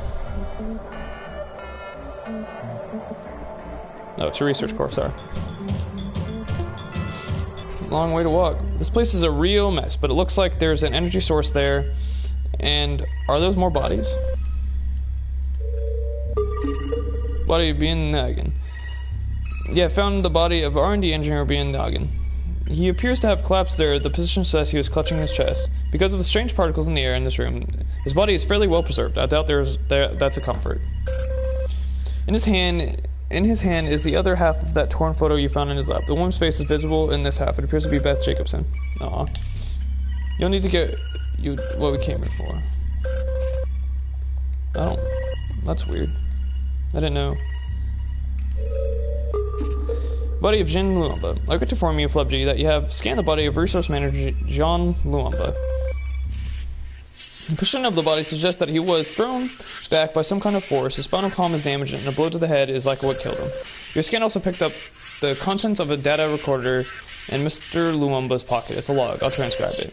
Nagin has been dead for hours. Sonic vibrations and emissions from the sequencer probably exploded in his heart. Not long now. Pierre, you damn fool. We were both so very wrong. But if you're still out there, what we made here, it should carry you a long way. I know you didn't give up, despite everything. I hope you find this. There's a suddenly loud sound, and the recording stopped there. I'm so sorry, Flubji. It's fine. It is perfectly reason to be upset. Mr. Luamba apparently tried to help his colleagues after all, though they did not necessarily see it. It's complicated. Yes, it is. This must be the new energy source that the team was developing in these labs. By the looks of it, it's still stable. All the machinery in there must have been reconfigured to produce this single fuel cell, an incredible last-ditch effort. It is regrettable that Mr. Luamba was not more forthcoming with the other colonists. Some of them likened him to a villain. Wow. However, he appeared to succeed in his task, even though most people did not know or understand his motivations. Well, that fuel cell will power the escape ship for a considerable amount of time, improving our chances of survival. When you're ready to leave, come on back home.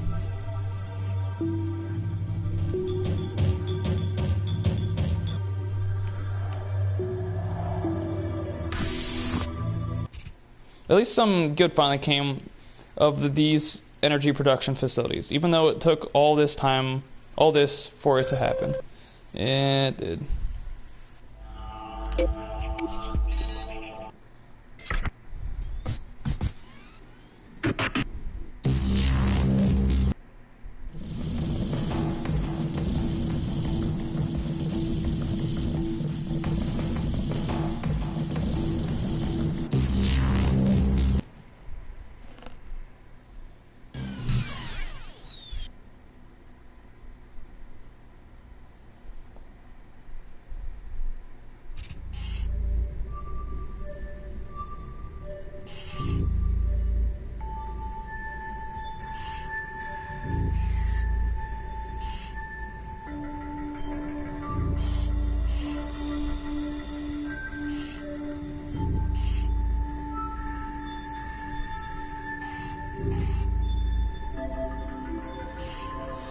I feel awful for having to put you through this, you know. Whatever. There's still another week, though, that apparently, I don't know what I'm gonna have to do.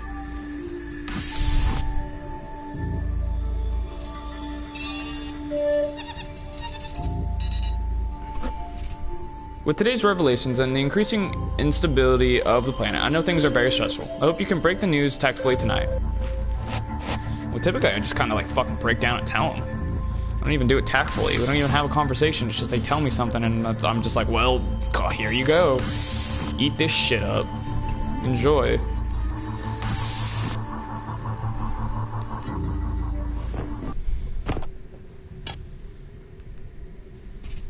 It's time, Flubji. I wish your time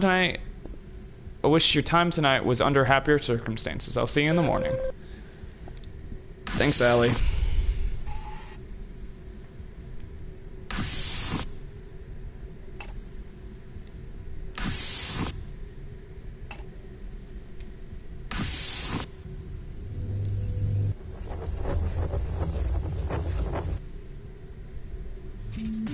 Flubji, it's you. Listen, before you say anything, I really wanted to go over something as a way of smoothing over what we...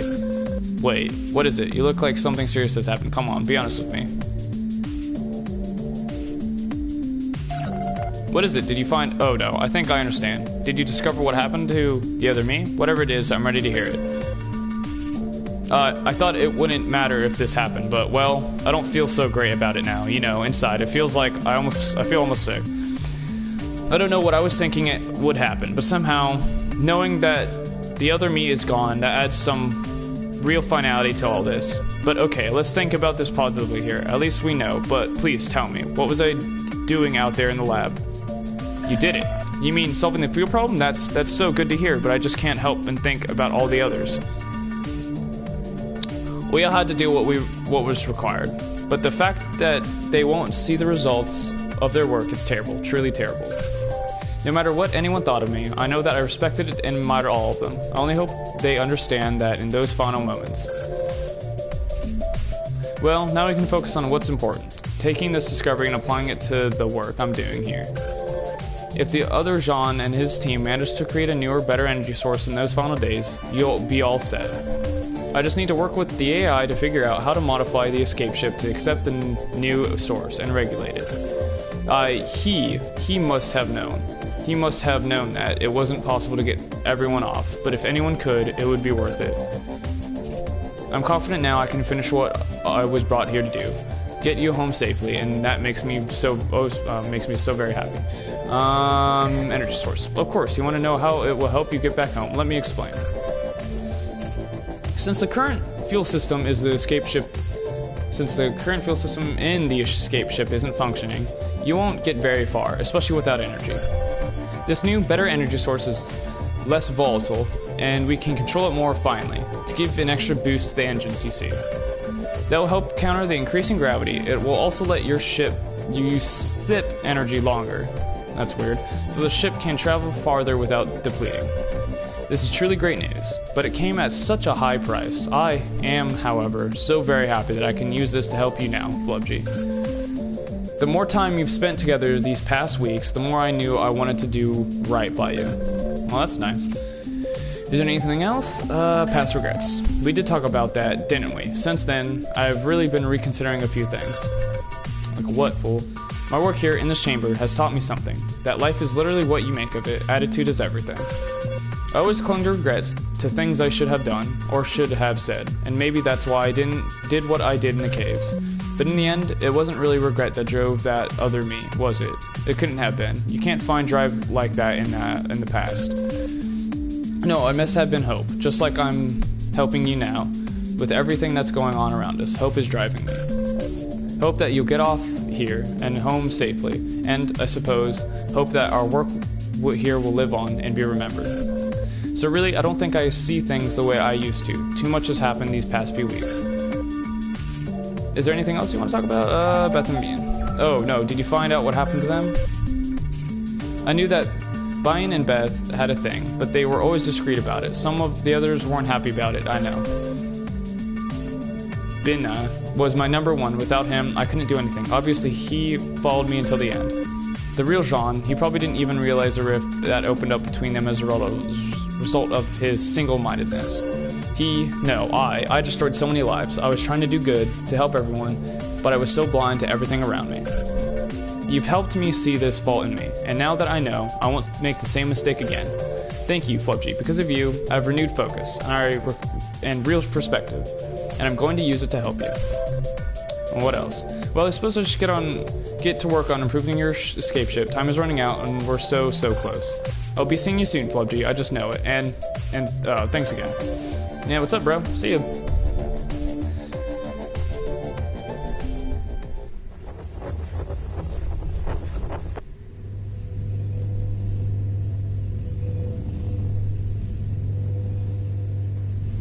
Alright, let's get out of here.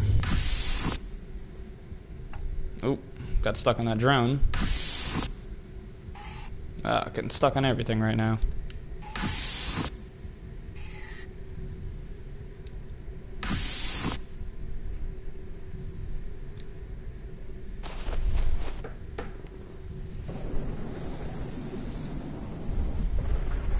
I think this is day 14? Or day 13? Day 14.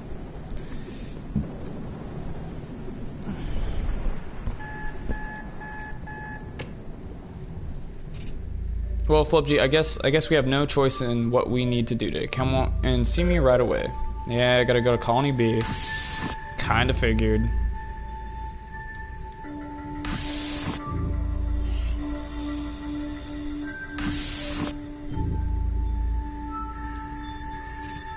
It looks like I can't put this off any longer.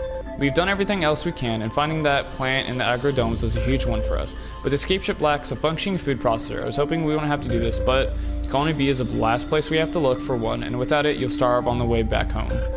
As much as I don't want to, please just plot a course to Colony B in the shuttle bay, and let's get this over with. Alright, Allie, let's do this. And it's a long game.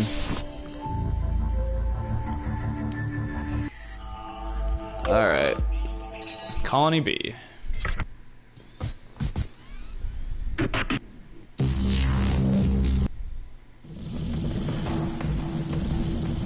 Wee! Woohoo! Yahoo!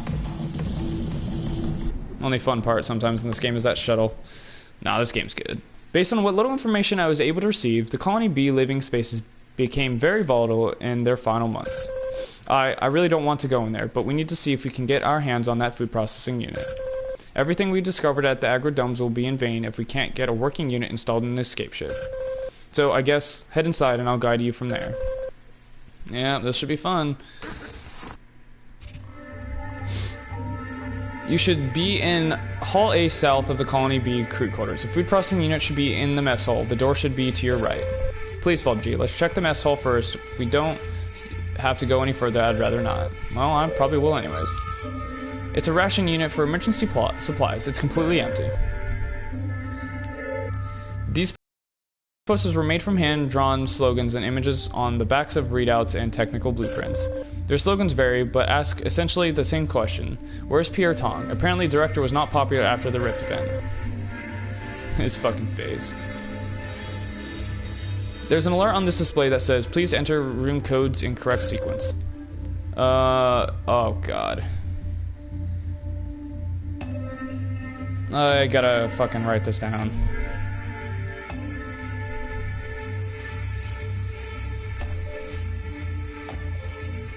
Oh, what? I, for some reason, keep fucking forgetting I'm connected to the internet, and it creates a problem. Alright, I'd have to... Whoops.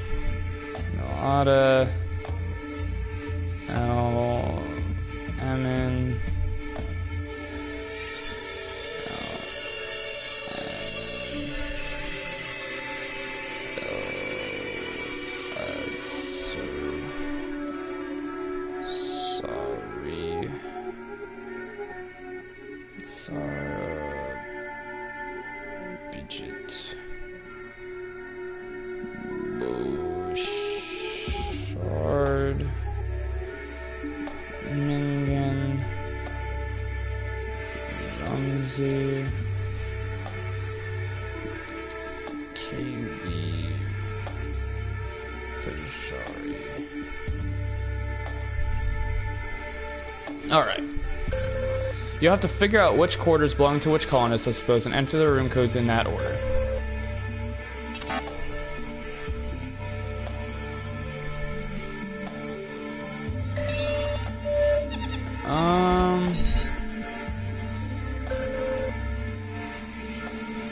Huh.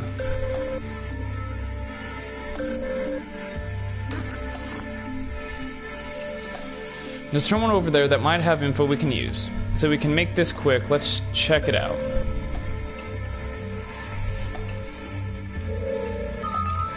Those hand-drawn signs read, "Date since Tong left us, 128. The number has been scratched out and rewritten several times."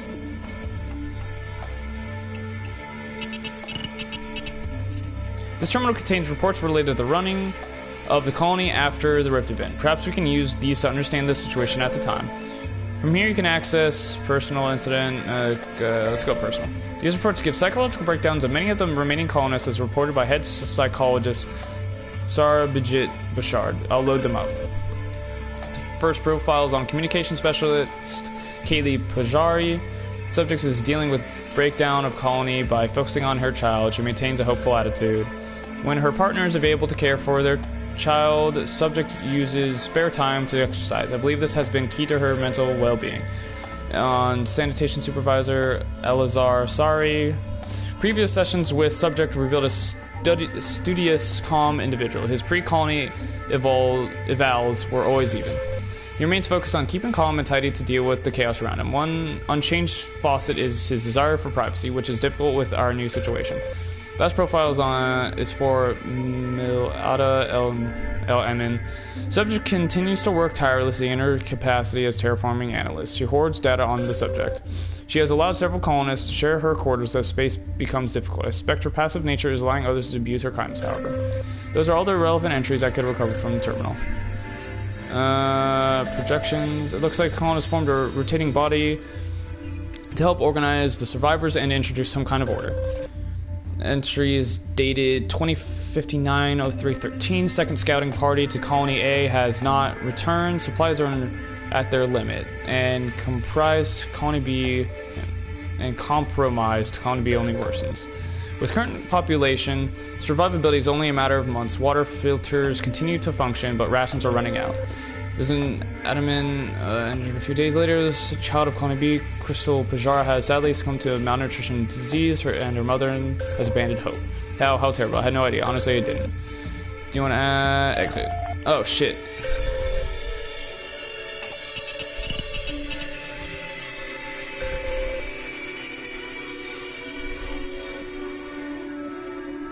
Incidents. In an attempt to maintain order, it appears the colonists formed a crew justice system whereby offenses were judged by peers and recorded. The most recent report reads, Technician Rumsey was detained after his third altercation with another colonist. His disruptive behavior is making things difficult. Though his contribution to the overall effort are appreciated, his talent for aggressive interventions becoming a liability. In such a desperate situation, it must have been difficult to maintain a stable society. Nope.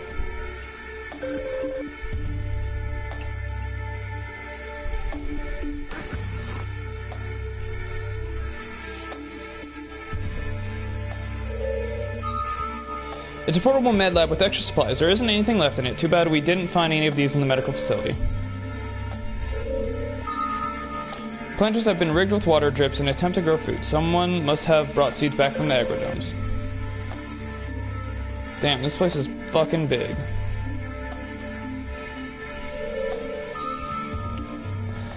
The board suggests the colonists set up a kind of community center and communication system. There are notes for ration quotas, work schedules, and water usage logs. Without me, I suppose they had to fend for themselves.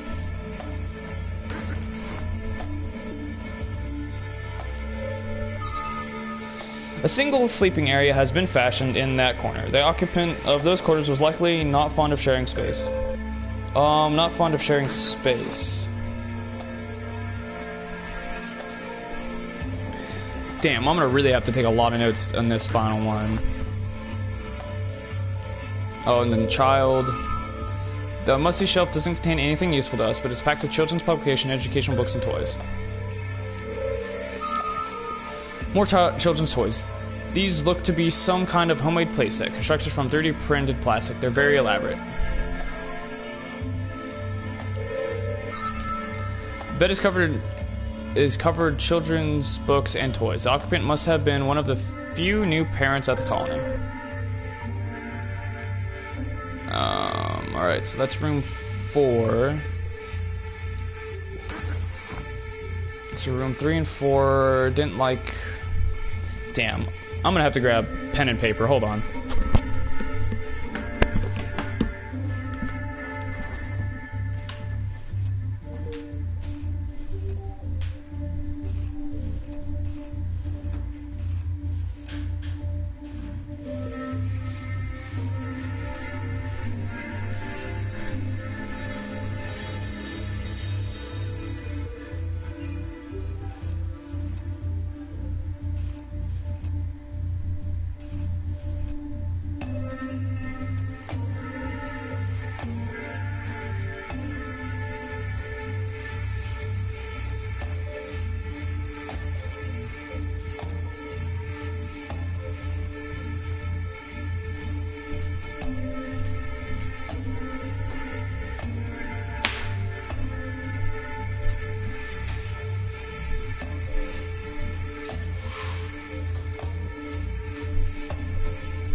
I'm back.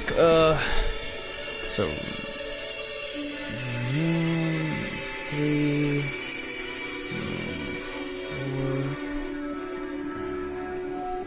1, 2. Alright. And it goes by order of room.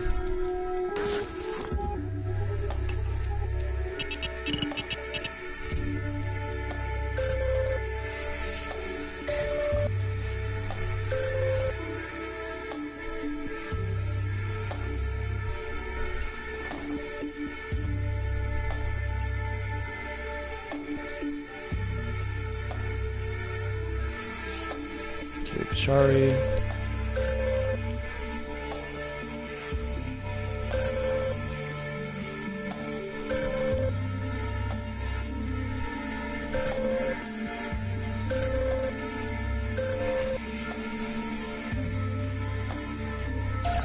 Oh shit. Not what I want to do. I want to go to instance.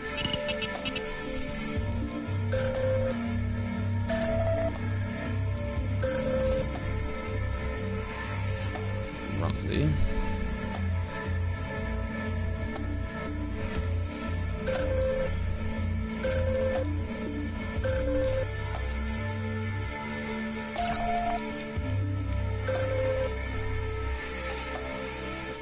Okay. Those beds were constructed with emergency materials and some hasty stitching. With much of the colony damaged, crowding must have been a major problem. Judging by this game, different families and colonies use the beds over time, and likely in rotation. This is not how people should live. Yeah, I agree. Alright, so room 1.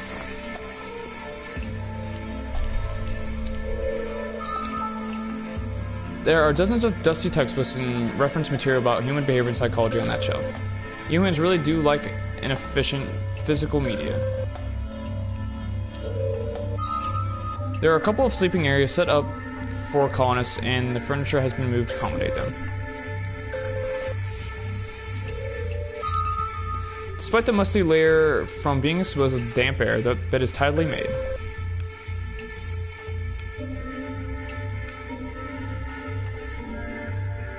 All the lavatories are locked.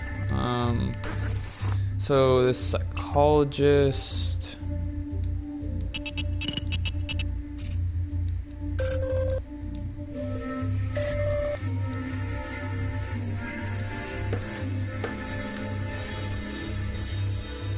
Sarajit.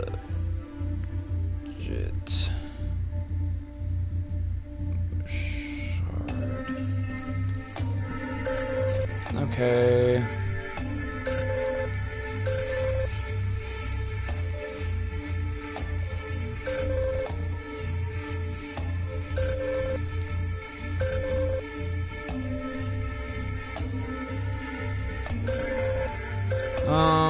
Okay. Actually, damn it, who was the last person? Fuck. It could be one of the two people. 'Cause there's psychology textbooks in there.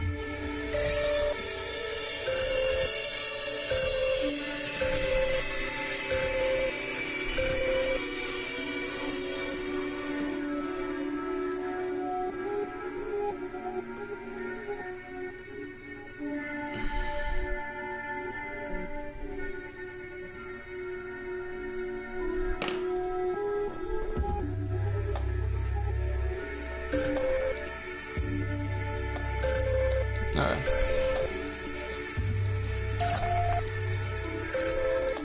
Alright, room 2.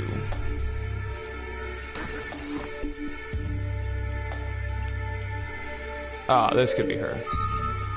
There are some makeshift beds on the floor, one of them covered with a standard issue sheet set normally go on a bed. It's almost like the occupant gave up their bed to someone else and slept on the floor instead. That is...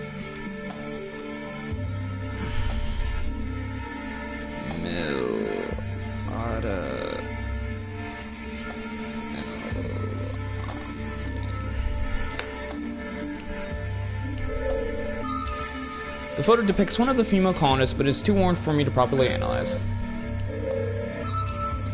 The sheets on the bed aren't standard, and there are personal items around it that don't match the decor of the room.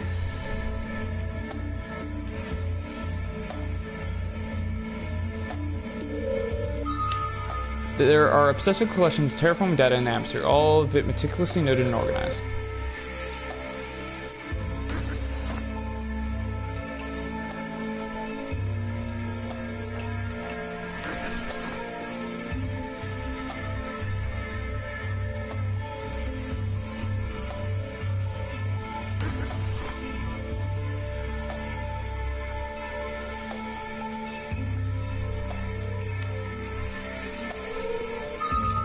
In an attempt to provide more habitats, the colonists must have set up this portable emergency tent as another room. It looks filled with the remains of supplies and personal effects, so someone must have lived in it permanently.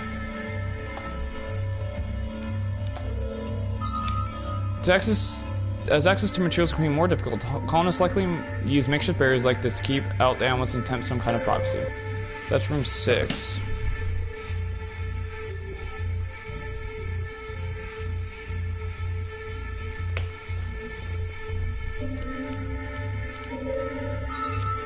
Those depictions look to have been made by 2 different children, judging by my analysis of the scan. According to the official records, only 3 children were born in this installation. They were all in Colony B, so my records are incomplete.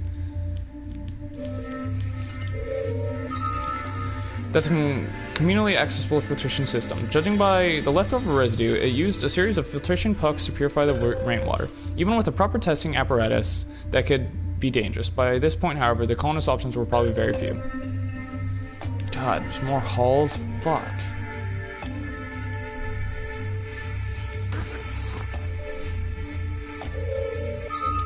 It appears that quite a number of people occupied this room. These are certainly not ideal living conditions. There's a cart of various drugs and instruments along with a homemade chart for various patients. It looks like this room was used as some sort of unofficial treatment room, away from the medical facility. There are discarded nurses' uniforms under all that dust and dirt. This room is in a serious state of disarray. So room 5. Someone put up a handmade shift schedule. Likely because network systems were down, the schedule is for the medical facility. Damn.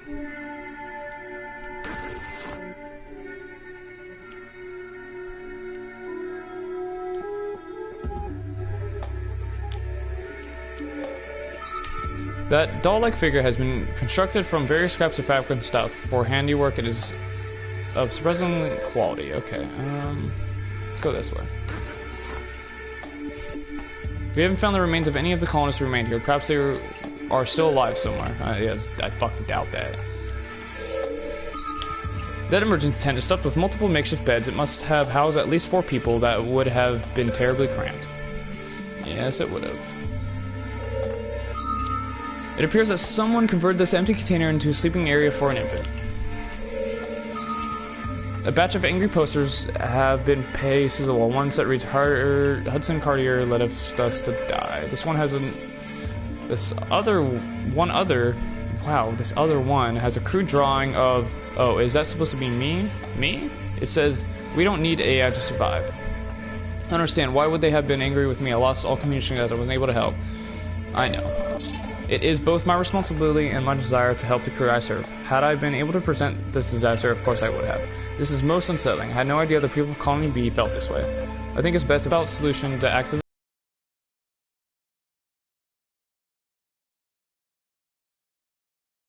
a shower system of some kind.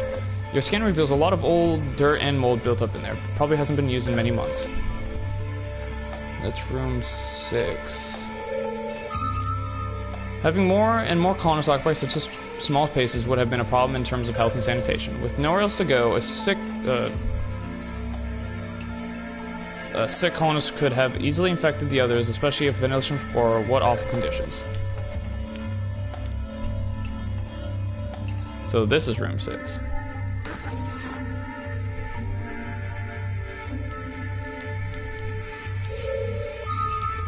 Be careful, the shattered polycarbonate pieces of that broken light fixture could be enough to damage your suit.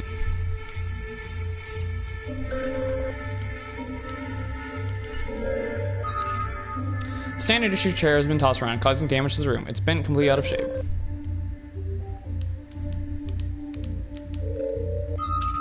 One of those plants looked like it had been violently knocked over and never readjusted.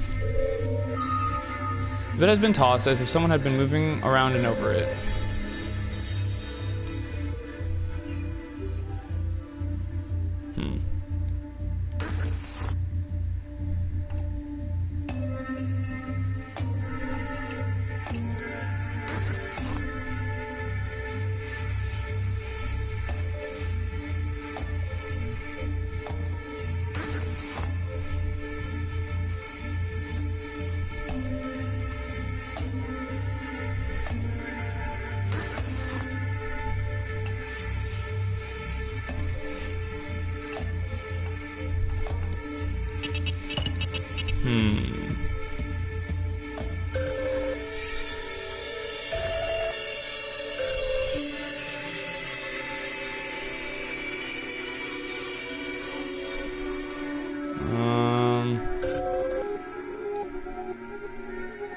Room Z probably isn't room 3, it could be room 6.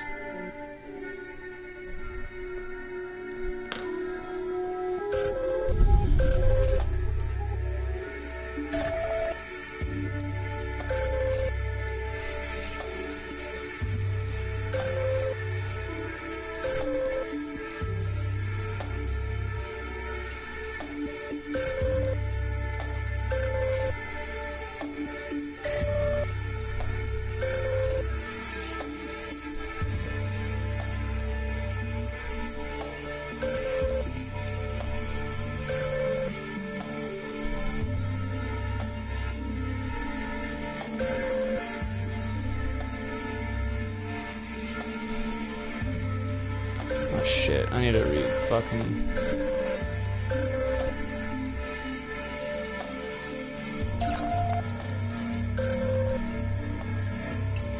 God damn it.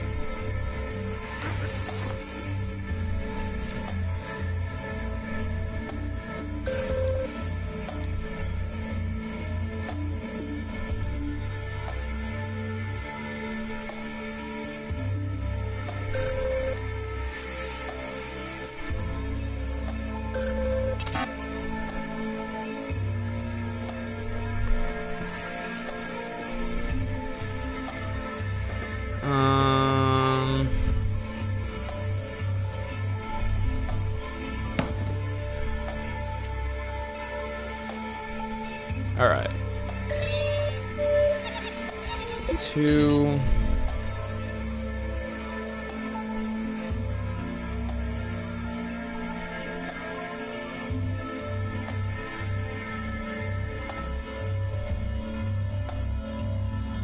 Damn.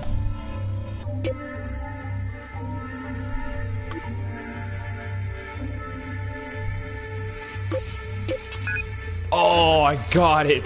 Fuck yeah. Awesome. How terrible. It looks like a seismic event caused yet another collapse. That room looks entirely demolished. I hate to think it's true, but... Flubji, I think the survivors were trapped in this room when it happened. If so, they likely all perished here together. What an awful end. That fucking sucks, bro. Food processing parts. The food processing unit itself is terribly out of order, but these parts will help us maintain the unit on the escape ship. What happened there in Colony B is nothing less than a tragedy. How those poor people must have suffered right up until the end. This is all my fault. It's not. You are too kind. There was no way for me to understand the depths of the suffering here, but seeing it now with you doesn't make it any easier. Those people all died thinking I abandoned them. Well, one last thing before you come back. Have a look at the east side of the room. I'm picking up a light air current coming from there. Man, they got fucked. Still want to switch around though. Alright.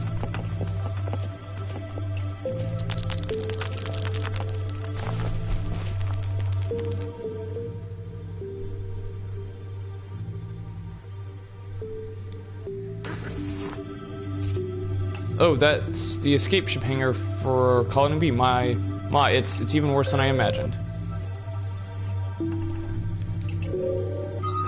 Detailed schematics. Good work. I think you found the last of these schematics. This one contains highly detailed formula and notes regarding a propulsion system. Incredible. With all these improvements, the escape ship can be even better than we hoped for. You should let Mr. Tong know about this when you visit him in the Holosim chamber. What else is there? What a waste. The other escape ship has been completely demolished. Its prolonged exposure to the M1s has rendered it useless, even for parts. I'll get to him in a second.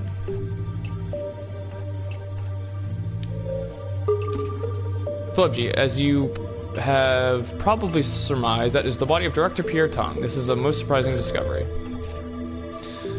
By all of the other colonists' accounts, Mr. Tong left Colony B and never returned. They felt he abandoned them, so what is he doing here? Hold on, Mr. Tong was holding a debit pad when he died. Thankfully, it still has some power. I'm transferring its contents now. Well, this is incredible. It appears Mr. Tong was working on a way to improve the escape ship. His data pad contains detailed plans for upgrades. The schematics he found must have been the first draft of these upgrades. He must have worked on them before leaving the colony. There's an audio file attached to the plans. I'll parse it for you. Sean, I know you doubted me. I know you thought I'd give up on everyone. Maybe for a little while, I did. But as usual, I couldn't accept defeat, so I found a way. I made these plans to help who was left. Of course, I hoped you'd be there when I got back, but you weren't. Nobody was. John, you have to believe me. I came back to help. But when I returned, everyone was either gone or dead. I was too late. I saw their signs. They thought I'd failed them completely. And I guess I have. Worst of all, though, I failed you. I hope you find this. I hope you're still out there and you come back. These plans can help you survive. The audio file ends there. It was recorded 2 years ago, in 2062. I don't think Mr. Lumumba ever got to hear this message. Please, Flubji, we've seen enough. I can't bear to hear... I can't bear it anymore. Just come back home. Alright, homie. Let's get the hell out of here.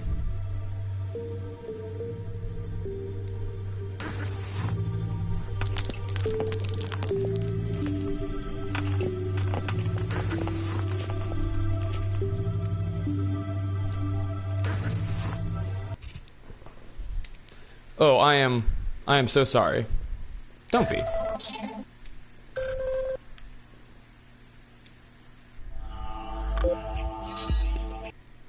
Hey, baby bear. Hi, little kitty. My little kitty.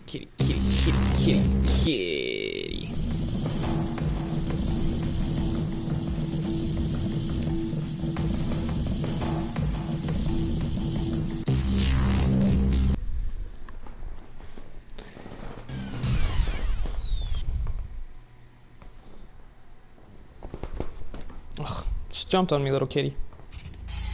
That was beyond awful. Please don't think less of me, Flubji. Nah. You're pretty cool, Allie.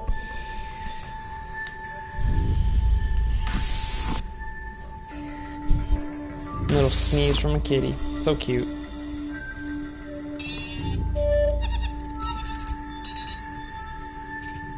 Well, Flubji, I guess now we know the depths of what happened at the other colony.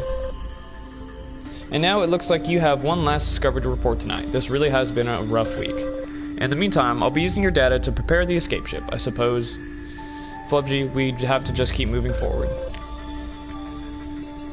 Sweet. Got an achievement. Or a trophy, whatever the fuck you want to call it.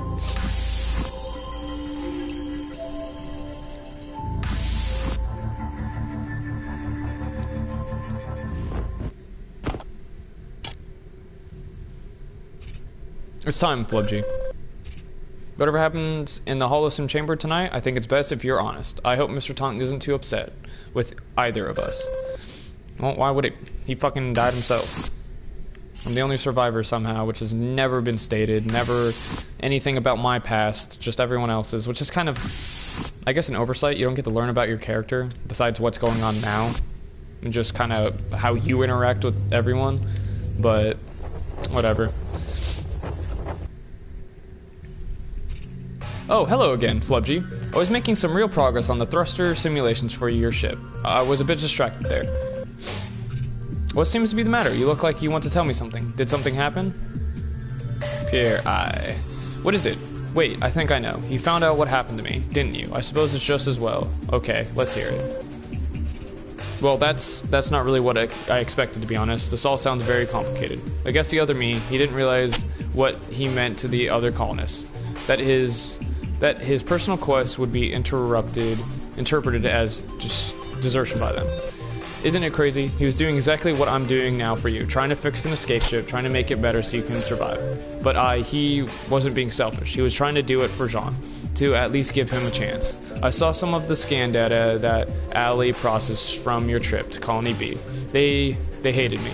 Him, I suppose. They didn't really understand. What's worse, though, is that they never realized how much I tried to do to help them. At that point, though, we were all doomed. Damn it, I couldn't help Jean. I couldn't help the people who trusted me, and I couldn't even help myself. I'm a failed leader by all accounts. That's not true. You really think so, don't you? Even after everything that you've seen over these past couple of weeks. You're a great friend, Fluffy. I think I know what you mean, though. I guess, well, what happened these past couple of years, that wasn't even me. It's strange to think of it this way, but since Ali recreated me in here, I've been growing, learning. I suppose that means I've become my own person. And it makes me wonder, if I mean, the person you see in front of you right now was there now, would I make a different decisions? Would things work out?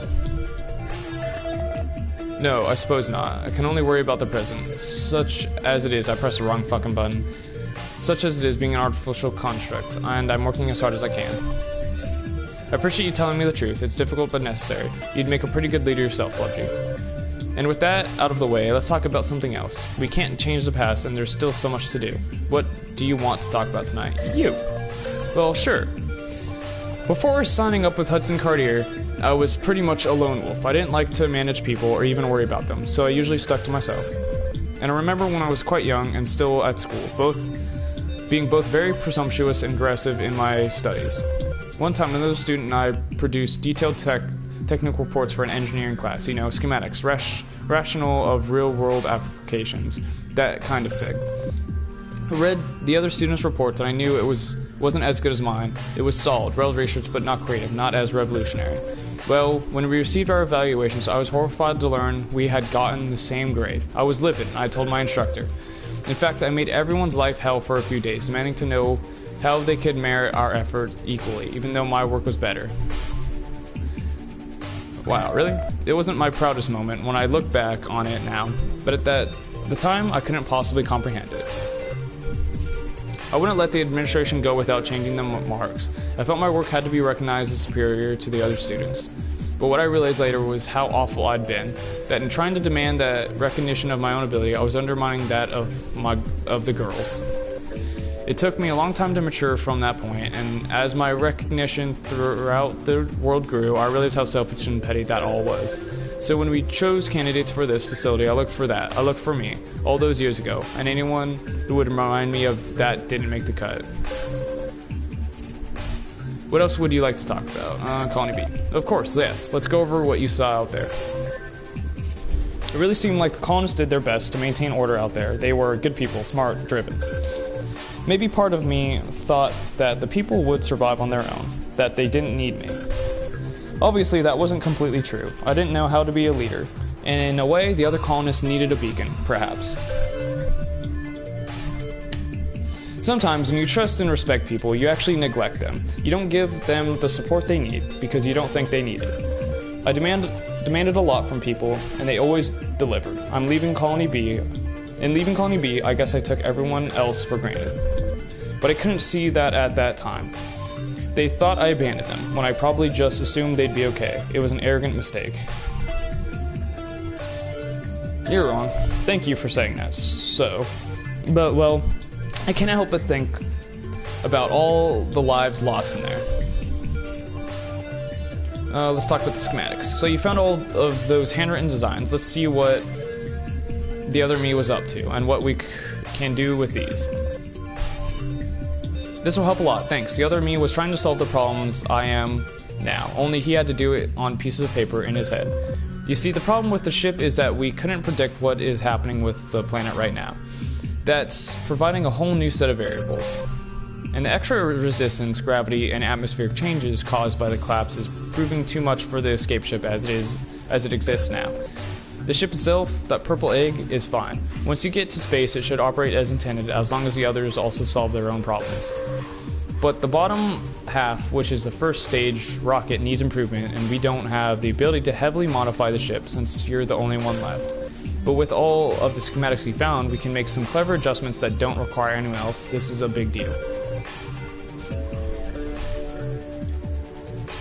Learning about the fate of the other me, that wasn't easy. But your willingness to be honest with me has only made me more dedicated to completing the work I've started here. This facility may be a lost cause, and I may never forgive myself for its failure, but spending this time with you has reminded me of something pretty important. The fact that we're not perfect, that we can't always be judged to be the highest in our field. That doesn't matter. A long time ago, I couldn't have said that. I'm going to use this new information and get this damn ship to work. Flubji, you can bet on that. You're going to get off this forsaken planet. Thanks for bringing me around. I don't think I could have gotten over this hump without you.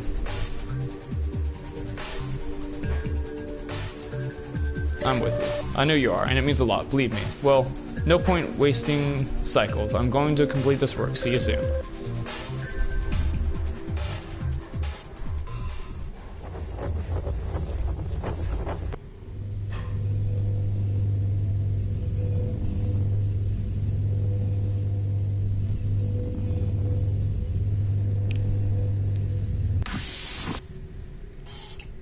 Time to go to sleep.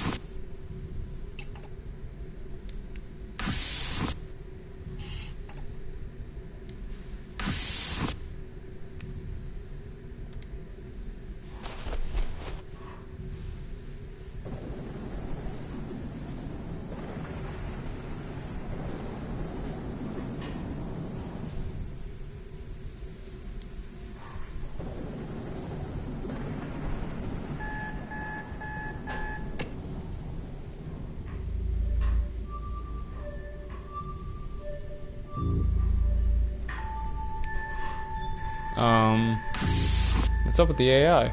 I'm not hearing shit. No good morning, no nothing. What's up? This is weird.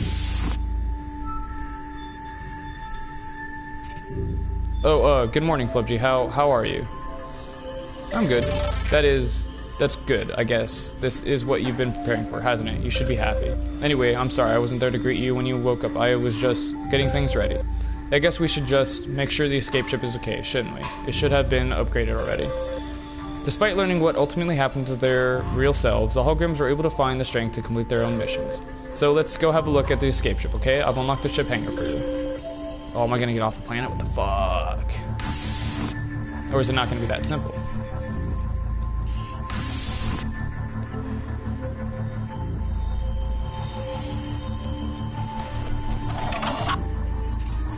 Good. It appears that everything is in order. I think we can, well, I'm sorry, Flubji, I'm procrastinating. The escape ship is fine. I guess I'm just a little nervous. Yes, I hate to admit it, but it's true. It's just that we've been working towards this for so long, I'm afraid of this moment, now that it's here. Why? After everything we've been through, I don't want to let you down. Listen, Flubji, I need to ask you something. I would appreciate your direct honesty. I'm listening. Well, during our time here, you've had several opportunities to meet with your former colleagues in the Holosim Chamber, and you've been able to get to know them more over the past few weeks, even with all the terrible things we've uncovered. Would you say that has made you happy? Absolutely. That is, I'm so glad to hear you say that. Well, I'd like to make sure you get one last visit in the Holosim Chamber before you go. I am currently devoting all the resources I can to powering up the escape ship and monitoring the conditions outside. And well, I'm afraid this is going to be your last chance to see your colleagues before we take off. So I prepared one last simulation for you for tonight. I'm afraid you'll have to make a choice again, as usual. With whom would you like to spend time with in the Holosim Chamber? Winnie again. Okay, I'll talk to Winnie and make sure she's available. I'm sure she's looking forward to it. There isn't anything you need to do today, so feel free to return to your quarters whenever you're ready. I'll let you know tonight when the simulation is good to go. And I've been working fucking hard, I might as well just chill. Alright.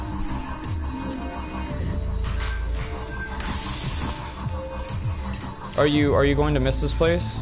Yes. I suppose that despite everything that's happened, this has been your home for the past 16 years. That counts for something. I wasn't going to bring this up just yet, but I will have a surprise for you. Oh yeah? Yes, I've been working on a new idea that the past little while. I think you're going to like this. When the time is right, I'll show you. For now, though, let's just say I want you to be happy. And I think I found a wonderful way to make that happen. Fuck, man. I don't like surprises. What is it? Come on, bro. You can't just do that to me.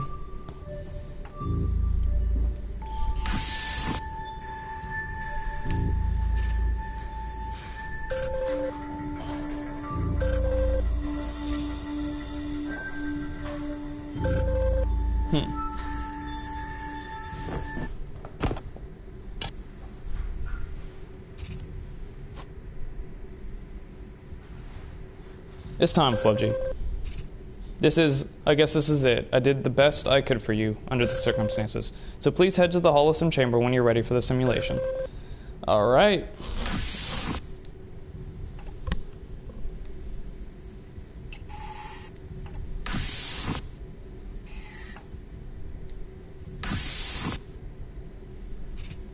Okay, well, have a good time in there. I'll see you in the morning.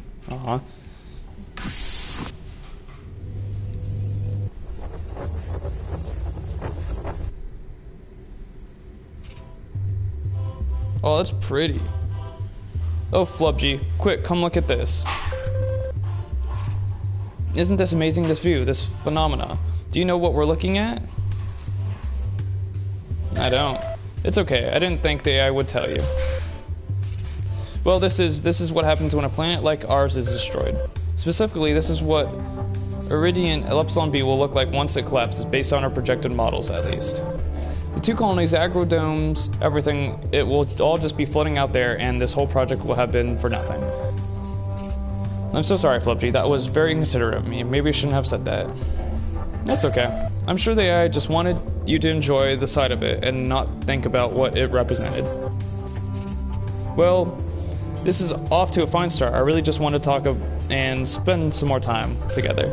Well, this is the end, isn't it? The storm out there on the planet is getting worse. Your window of opportunity is getting smaller and smaller. But, well, before we go any further, I really need to talk to you about something. It's very important. Yes? Okay, well, it's about the AI. Actually, there's something you need to know. This week, you helped me understand what happened, to the real me. In fact, you helped all of us understand. You brought us closure and helped each of us, come to terms with our lives. Yes, all of us. That's what I want to talk to you about. We've been communicating. The AI has been different lately. It's been preoccupied, you might say. I noticed. Yeah, it probably has been asking you a lot of questions lately, talking to you more. The AI keeps going on and on about Colony B, where the four of us were stationed. When we were recreated here in the Holosim chamber, it would bring it up a lot, asking us if there's anything we missed from the colony, that kind of thing. And you probably remember me saying that the AI gave me my house. It was very specific. It wanted me to have my favorite place. I guess the other three went through the same thing, and well, after we had our first visit together, the AI talked to me, asked me a lot of questions. What kind? All kinds. If the recreation was just right, if our conversation went well, how my work on the navigation systems was going. I said that meeting you was great, that we had a good talk, and that I hoped we would get another chance to speak again. I also told it that our conversation gave me lots of ideas, and that I was eager to get back to work. I felt inspired, I think is how I put it. The AI, it seemed very interested in that. It said it would make sure we got to meet again and would do everything it could. I didn't think much of it at the time, to be honest. What I said was true. I was looking forward to talking to you again. But ever since then, when the AI would sync with us, would get data from us to help with the ship. I mean, it would ask questions. It always wanted to know, how was it going, it said. That's how it put it. And, day by day, it seemed overly concerned with how I was. If I was happy, it asked that sometimes. And, to be honest, when you visited, more. I felt better, even when it wasn't easy, as silly as that may seem now. Anyway, we all realized it was asking us the same things, and every time you would go to Colony B especially, it would get upset. And you finally figured out why. The AI told you that it couldn't access Colony B anymore after the Rift event, isn't that right? That's right. Yeah, and as far as any of us knew, that's exactly what happened.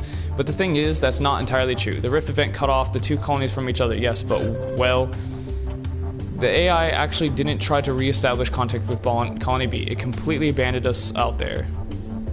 Are you sure? As we synced data with the AI each day, we noticed inconsistencies with some of the things it was telling us. And its, emotional response to Colony B confirmed what we suspected. We understand now. It was the right thing to do. There was nothing the AI could do for Colony B, so it had to direct its efforts here. But we don't think it's forgiven itself for that decision, and that all of this is because of that. We think that all this time it's been so focused on you as a way to make up for what it did. It wants to set things right in a way. It sounds crazy, it's an AI, right? How could it feel regret? How could it carry that guilt around? But Well, look at me. Look at the others. We're just constructs too, and we feel all these things. Real emotions for our other selves, for the ones we knew, for you. Had you noticed lately the AI has seemed emotional? Yes, I had. Okay, well, listen, this is the important part. Tomorrow I think the AI is going to ask you to check in on us. It might say it has some kind of surprise or something. It did? It did? Oh, boy. Well, okay, well, then we're probably right. So when it does this, there's going to be a problem. I need to come straight here to the Halston Chamber as soon as possible. I need to promise you that you'll do this. Please, Flubjay, will you promise me? Okay, okay. You have to trust me. It's for the best.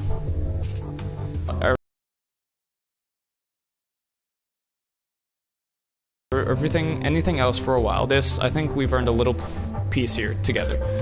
Soon you'll be able to go back home. Your mission will be complete. You'll get to see friends, family. Are you looking forward to that? I am. After all you've done here, you deserve it. It'll be... Listen, Cardio will probably ask you to run their colonization department. It'll be goodbye, manager. Hello, senior manager. Anyway, Flubjay, I don't know if we'll get another opportunity, so I was wondering. You've been through so much, but you always manage to find time for me here. I just wanted to know, well, I appreciate all you've done, and, well, I'm going to miss you terribly when this is all over. But I wish this could be real somehow. I wish I could be with you out there, just you and me. I do too. I'm so glad you feel that way. Anyway, remember what I said about tomorrow, Flubjay? And, well, thank you for coming to see me tonight.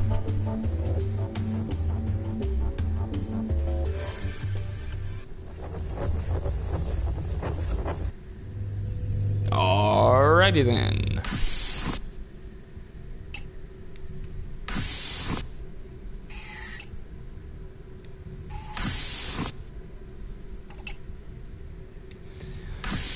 Man, I've never done so much fucking talking in my life. It does get pretty tiresome.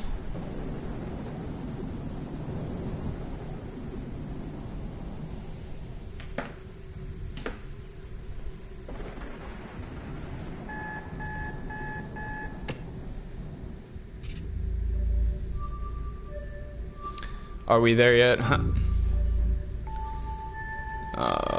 Well, Flubjay, today's the day, and not a moment too soon. I'm afraid we have to get moving right away. We only have a small window in which to leave, so I must rush you. But before we do, it's time for us the surprise I mentioned.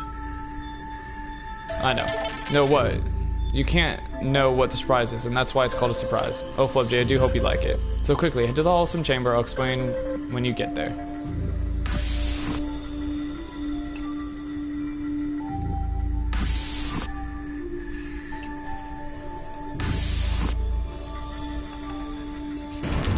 Oh no, what is happening?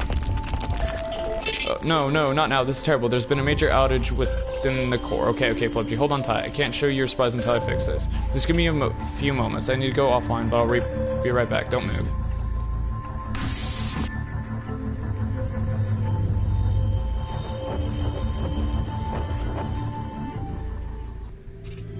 Thank you for coming here. We don't have much time. We know this is unexpected. It took a considerable amount of effort to load all four of us into the same memory space for this meeting. The AI will figure out that the breach in the core isn't what it appears to be, so we need to make this quick. Flubjay, I told you last night that the AI felt it was responsible for what happened after it cut off contact with Colony B, and that it's been using its time with you as a way to make up for it. Well, part of that involves the four of us.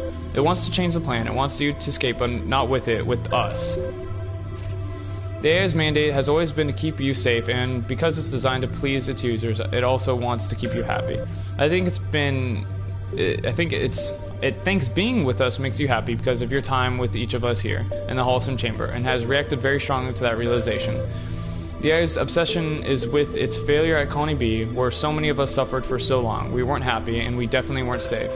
And now it's confused. In order to keep you safe and get you off world, it knows that we have to say goodbye. It can't deal with the fact that in this situation you can't be both safe and happy, and it so badly wants to redeem itself because of what happened at Colony B. That's why we set this up. We haven't lost sight of why we're here. This isn't easy, of course, but it's why we were activated in the first place, to help you escape. So we distracted the AI so we could talk to you. We're here to make a decision that it can't seem to anymore. How? We're going to shut this chamber down, wipe us all from memory, and force AI to focus again on what it's supposed to do before it can ruin your chance to get off this planet. And that means, Flubji, that we have to say goodbye, but once we do, the AI won't be able to waste time and energy on us. It can get you home safely as it promised you. Believe us. We've run every simulation, checked every possibility. The only way you have a chance is for us to do this. You've visited with each of us these past few weeks, and we all agree. This is the right thing to do, even though it's so difficult. So goodbye, Flubji. Remember what I said and all that we talked about. Our time together was for a different reason, perhaps, but it meant something a lot more to me personally. I mean, me too. I'm glad to hear you say that, but you better go, please. Goodbye, Flubji. Thank you for giving us back so much and for providing the closure we all needed. And please, don't ever forget us.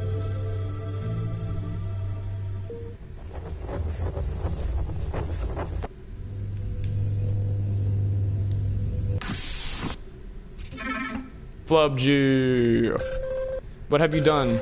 They're gone, all of them. The entire Wholesome Primary is gone. What did you do? Listen, no, you listen very carefully. All of this was for you. I did everything here for you. I don't want to hear it. I don't want you to hear, I don't want to hear a single thing you have to say. I don't know what to do. This doesn't make any sense. I was just doing my job, just trying to please you, to make you happy. Don't you get that? I was just about to show you my surprise, and then you went and ruined everything. I can't even talk to you right now. I'm going to try to undo the damage you've done. Don't you dare go anywhere.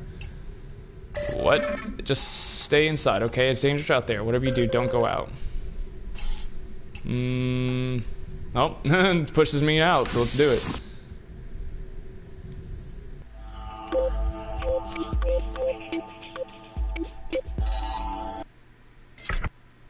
I mean, for some reason I have to go to the rift.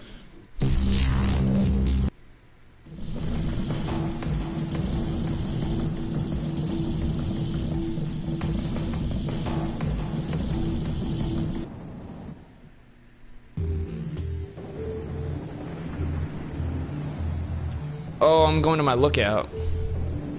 What a proper way to end this. Or, well, before the ending.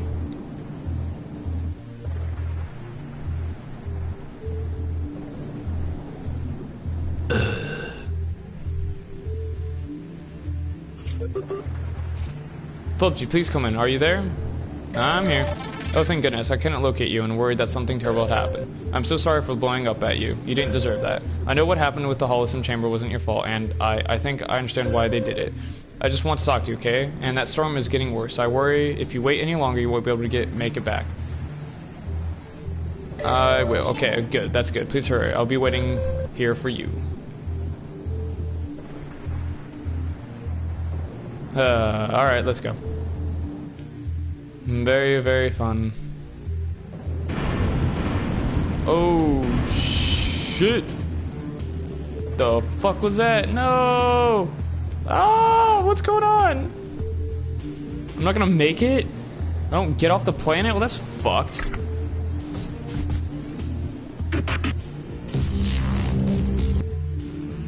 Ah!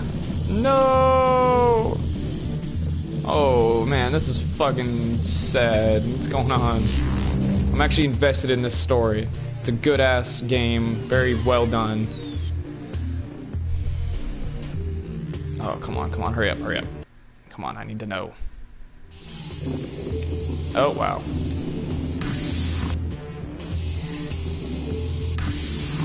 Let's check on AI.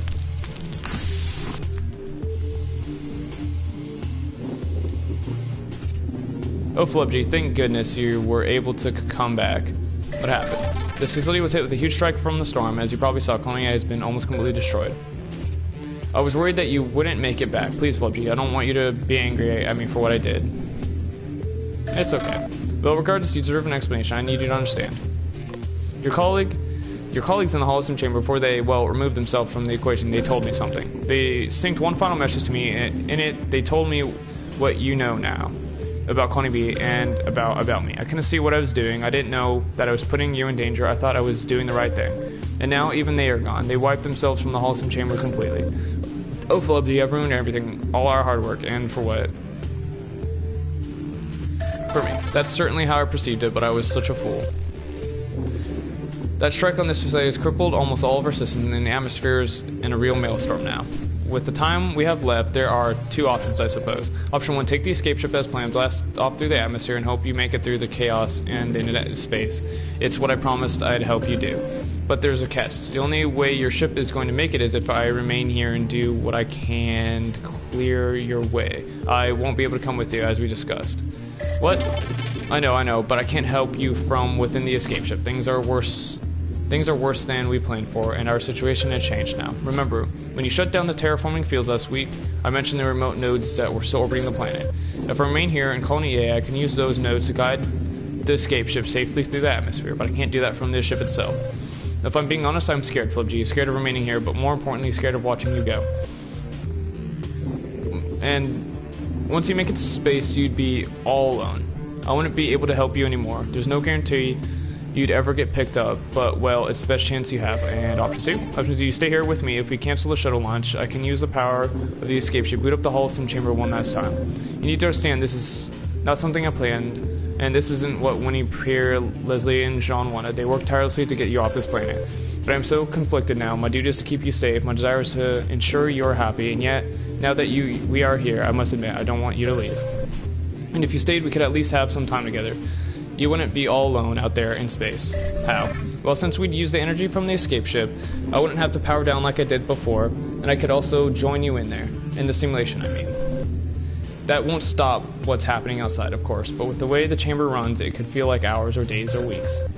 When the planet finally ends, you wouldn't feel a thing, and I would be there with you, and at least we'd have some peace after such a long journey.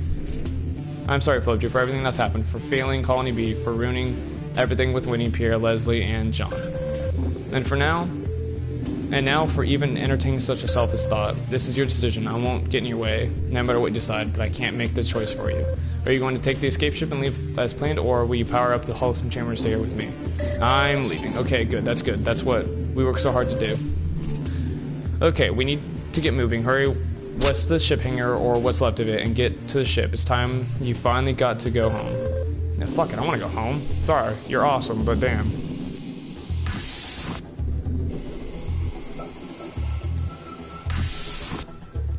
But that was really sweet. I should have stayed, maybe.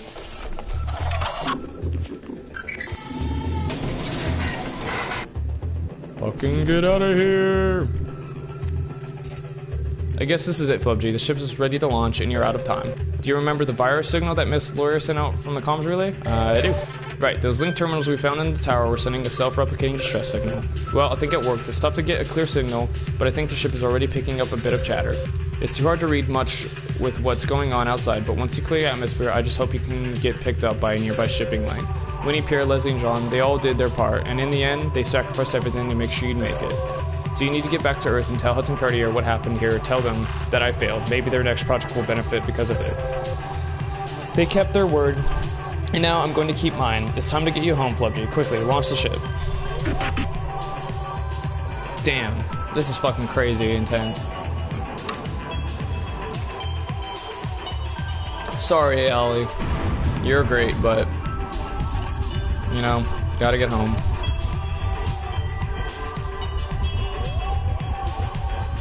I mean, why do all that work, but continue to stay on a planet that's doomed?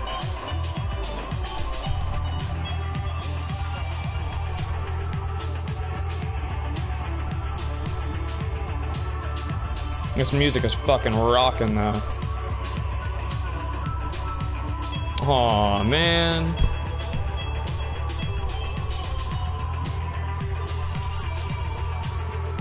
Aw, man. Fucking A. This game was great. I typically don't play, you know, games like this, very story-driven, dialogue heavy. I mean, besides like Skyrim or games like that, you know, but this game was a good change of pace. It was fucking awesome. It's kind of sad to see that it's over. But I could also play through the game again, do the second route of staying there, as well as a couple other achievements I can get, but I might do that some other time. Oh, this is awesome though. man. I mean, but other than that, like, the story was great. I loved it. It was a great concept. It really balanced, you know, some of the questions the horror game Soma kind of did about whether, like, you know, robots are real and stuff like that. But in this, they kind of used holograms. Goodbye, Flubg. Aw. I can start over? Didn't know that. Alright, well... man. That was... Alright, well... Thank you for watching, the one person that was in here. And, I hope you enjoyed the end of this game. It was a fucking great adventure. And, thank you for watching again. Have a good one, and take care, guys. See you next time.